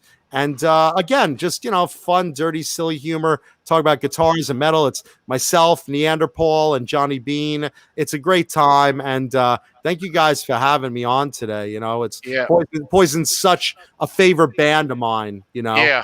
Oh, yeah. Yeah. And thank you in the audience. Love you guys and girls. Leave a thumbs up. Yeah, please. And thank everybody for stopping by. We appreciate it. Thank you so much. Let's drop an egg in their basket without giving it away. And John, I'm going to give you the honor. Give these viewers a hint of what the Show Me Your Pick crew has got in store for them next week. Let's see. I believe we're talking Vixen. Is that what we're talking about? Share at minimum share from Vixen, but the show is going to be about Vixen. I don't know which band members are going to show up, but Vixen was one of the greatest metal bands of the 80s, not just fronted by a female, but an all-girl band. And this isn't like some gimmick or something. These girls could play their ass off. You will remember their songs. You'll remember Crying, Living on the Edge of a Broken Heart. Vixen really is a personal favorite. And so I'm looking forward to watching that one. Yeah. And on the show live, since we've already let the cat escape, he's running down the hall. He's chasing Ned now. I was about to say, Ned. Right here on Show Me Your Pick next week on the Vixen Show live, we are going to have the one and only Cher Ross here with us. We're going to talk Vixen. We're going to talk Vixen from top to bottom, share side stuff. You're in for a treat. Talented, beautiful, rocking. Cher kicks ass. Yep, Cher has been with them the whole time. They've had a couple of lineup changes in the years, but Cher, she's been there the whole time. The great Cher Ross is going to be right here next week on Show Me Your Pick. She's still as beautiful as ever, too. Isn't she, right? She's absolutely gorgeous. Tony, put in the good word for me. Tell her I'm single now. I will. Yeah, even if she's not, I don't know. It's all good. It's all good. So, did you see what Lenny Lou said? So glad that you moved to this slot. The best Saturday night TV starting at 7 since the 70s. Yeah, and don't forget to watch later tonight for John BL's Saturday Night Live on the Johnny Beane TV show. On the Johnny Beane TV show. So get yourself a little dinner, clean up the sweat and the jizz and whatever you got during this show, and get ready for John BL's Saturday Night Live, because that's a lot of fun. You got Jay Hannon and Johnny Beane and NeanderPaul and John BL, Michael the Captain Smith. You got Taylor Rappaport of Nerd Halen. I mean, this is good stuff. This is good stuff, boys. Oh yeah. Now, John, if it was on Halloween, how would all their names go? Very good. Nerd Helen, John Bull, Jay Hoonan, JohnnyBeaneTV. Hilarious. It was so good. Go back and watch the Halloween episode on hours and hours and not a slip once. It's just Thank you. That was fun. Yeah, watch if you got nothing to do this weekend, watch the Johnny Beane Halloween TV special we did this past Halloween. It's like 5 solid hours of laughs. Oh, you got a couple of guys. You had Jay's wife Jeannie killed it as Johnny Beane, and there was a costume contest, and Dane Zimmerman was just the best as Sad Ace Frehley. Oh, that was down there. She killed too. Yeah, everyone. Sandra looked good. I mean, oh my God. Spent time in his video. That was good. That was terrific, man. Yeah, that was terrific. Thank you. That was great. Tom played my mother. Tom played Johnny. My mother was watching it like, oh my God. You know? Wasted a whole can of Bang energy drink. It's not wasted when it entertains an audience.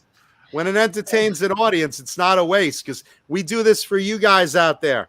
You guys and girls watching this, we love and appreciate the audience. Amen. So Yes, thank we you do. for joining us. Hey, that was the least I can do for the amount of entertainment John gives every week. So and hey, you got some cool prizes. Oh, that was awesome. Sandra got some cool prizes. You know, Sandra lit it up. I'm not no bullshit. I am like a Swiss pick convert now, because I have a hand injury from a dog attack. I have a hand. What did I tell you? 1.5. Damn. And so I have grip strength issues because I have nerve and tendon damage. But because of that little ridge where the holes are, I can hold that and it won't slip out.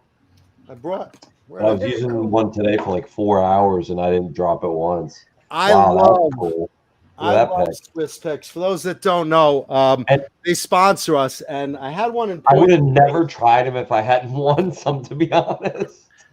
You guys need to check out in the audience. If you haven't checked out Swiss Picks, look at these things. These are great.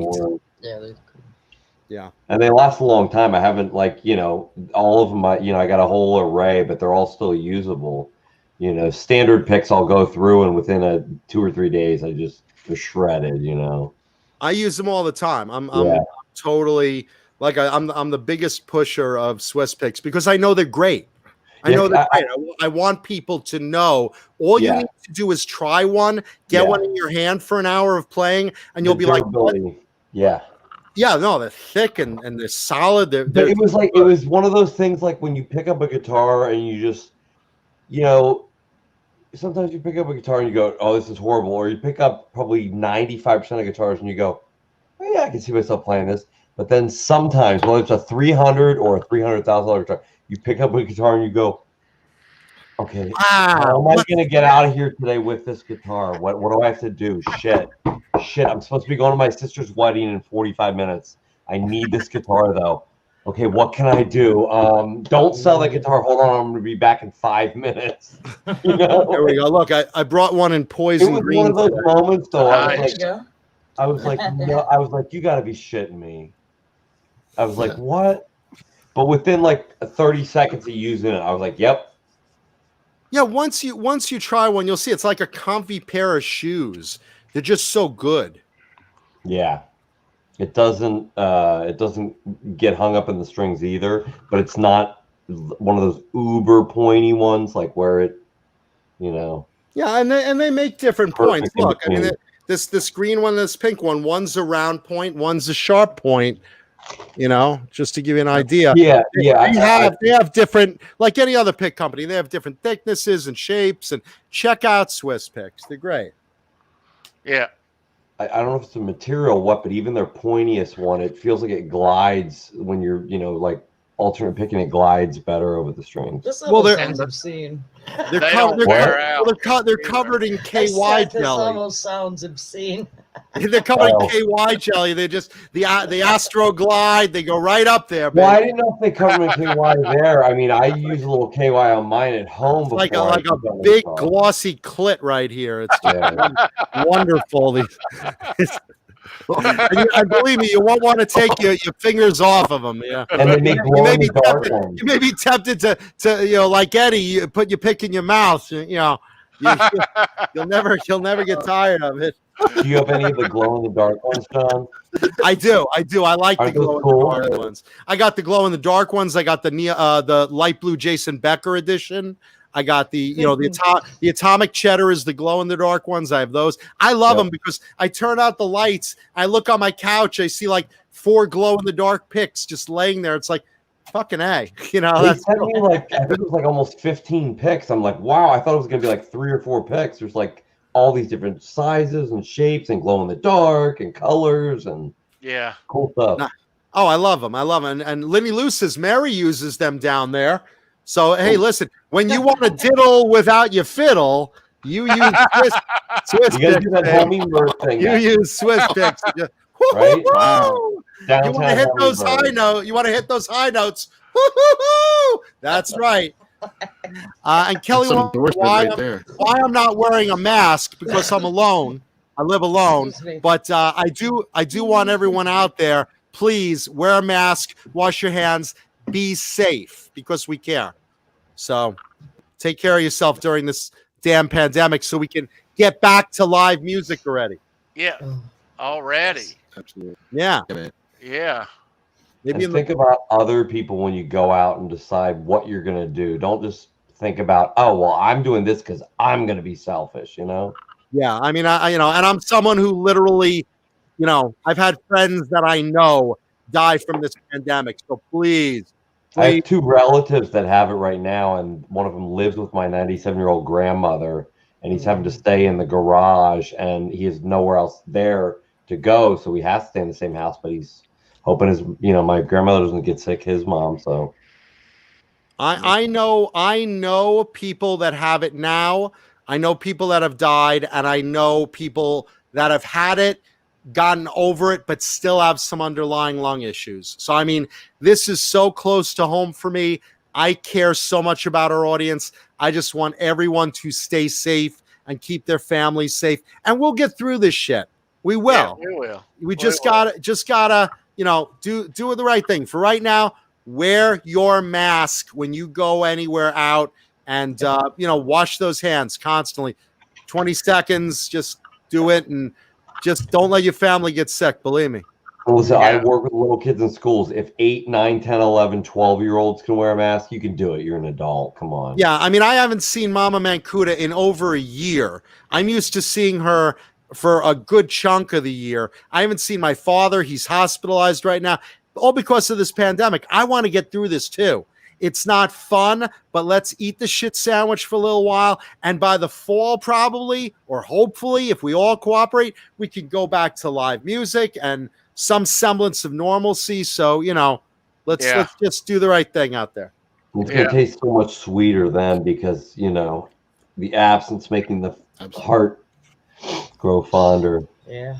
Yeah, well, my mother must be madly in love with me right now because I talk to her every day, but she's like, "Yeah, when are you getting your vaccine?" How's the mattress outside? Did that ever get sorted, or the mattress got taken, but the mattress top, the gel top, that's still there. Top. That's still there. Yeah, that's still there. Every day I hear about it. Every day I hear about my mom. It's still there. I look out the window. I thought it was gone, but it just blew a foot over into the bush. Now it's in the bush. It's never going to get out of there. What are we going to do? It might even kill the bush. John, you got to call someone to get rid of this thing.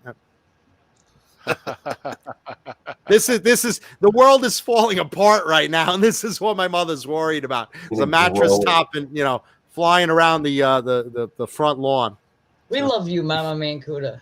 Yeah, I love my mom. I love my mom. I love my dad. I want to see sometime it's got to be like a Mama Mankuta with John video. That would just be amazing.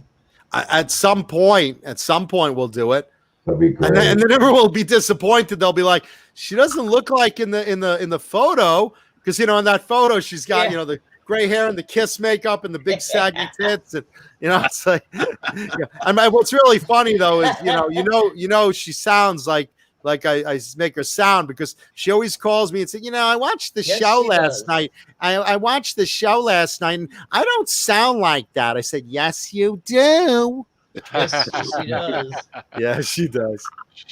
Yeah, and Blue Rhino misses his grandma. I mean, that's his grandma. Aww. So. Grandma, he wants to visit Grandpa in the hospital, and my parents are, they're having a rough time right now. I need to be over there, so I have friends coming in to help her out, but it's not the same, Not the same. No. Yeah. We love Mom. I want my son. Yep. Yeah. Anyway, everyone in the audience is like, "Oh, Jesus Christ! What does this have to do with poison?" I'll tell you what it has to do. My mother has enjoyed Poison songs over the years. Yeah, because I played them around her, so she knows it. Oh, I thought you were gonna say like your mom used to babysit CC or something. Yeah, I know, right? That nice DeVille boy from Brooklyn. My mom is from the Bronx. My dad is from Brooklyn. That'd be really funny if my dad's like, "Little Cecil, yeah." Bruce. His real name's Bruce. Sure, I know that guy. He always used to talk like this. Yeah, that's him, right? Yeah, Dad, that is him. That's funny you know that, Yeah. Anyway. Excellent. We got anything else? You got anything else to plug, anyone? I don't. Any of you guys? I'm going to say, let's see. I'll go down the line. Vinum Pickups. Check out Vinum Pickups website. Tessie Switch. Check out Tessie Switch. The best kill switches in the business. Go to futone.com. Check out FUTone for upgrades to your guitar. Swiss Picks, of course. Bang Energy Drink, of course. Thank you, all the sponsors. If you're in Arizona, check out Zim's Guitars in Arizona. Who else we got? Colonel's Gourmet Popcorn. Delicious Colonel's Gourmet Popcorn. Mention Johnny Beane or Jay Hannon, and you will get a larger portion of gourmet popcorn or chocolate candy. And go to my Instagram, Jonathan Mankuta, and go to my Facebook, Jonathan Mankuta, and watch all our shows. And tonight, John BL's Saturday Night Live. Check it out and have fun. And I'll see you guys Tuesday. In a half an hour. 30 minutes. Tuesday night, talking guitars and 80s metal live. Myself, Johnny Beane, NeanderPaul. Always a good time. Check it out on YouTube. And leave a thumbs up on the video. Leave comments because we love comments. Yeah. And more importantly, we love our audience. Thank you. We appreciate you if you're watching right now. Thank you. We do. Everybody, thanks for being here. We shall see you guys and girls next week for Vixen. Vixen. Did you hear me right? Vixen with Cher Ross being right here with us live next Saturday night. Yep. Super excited. Any last words, babe? No. Bon voyage.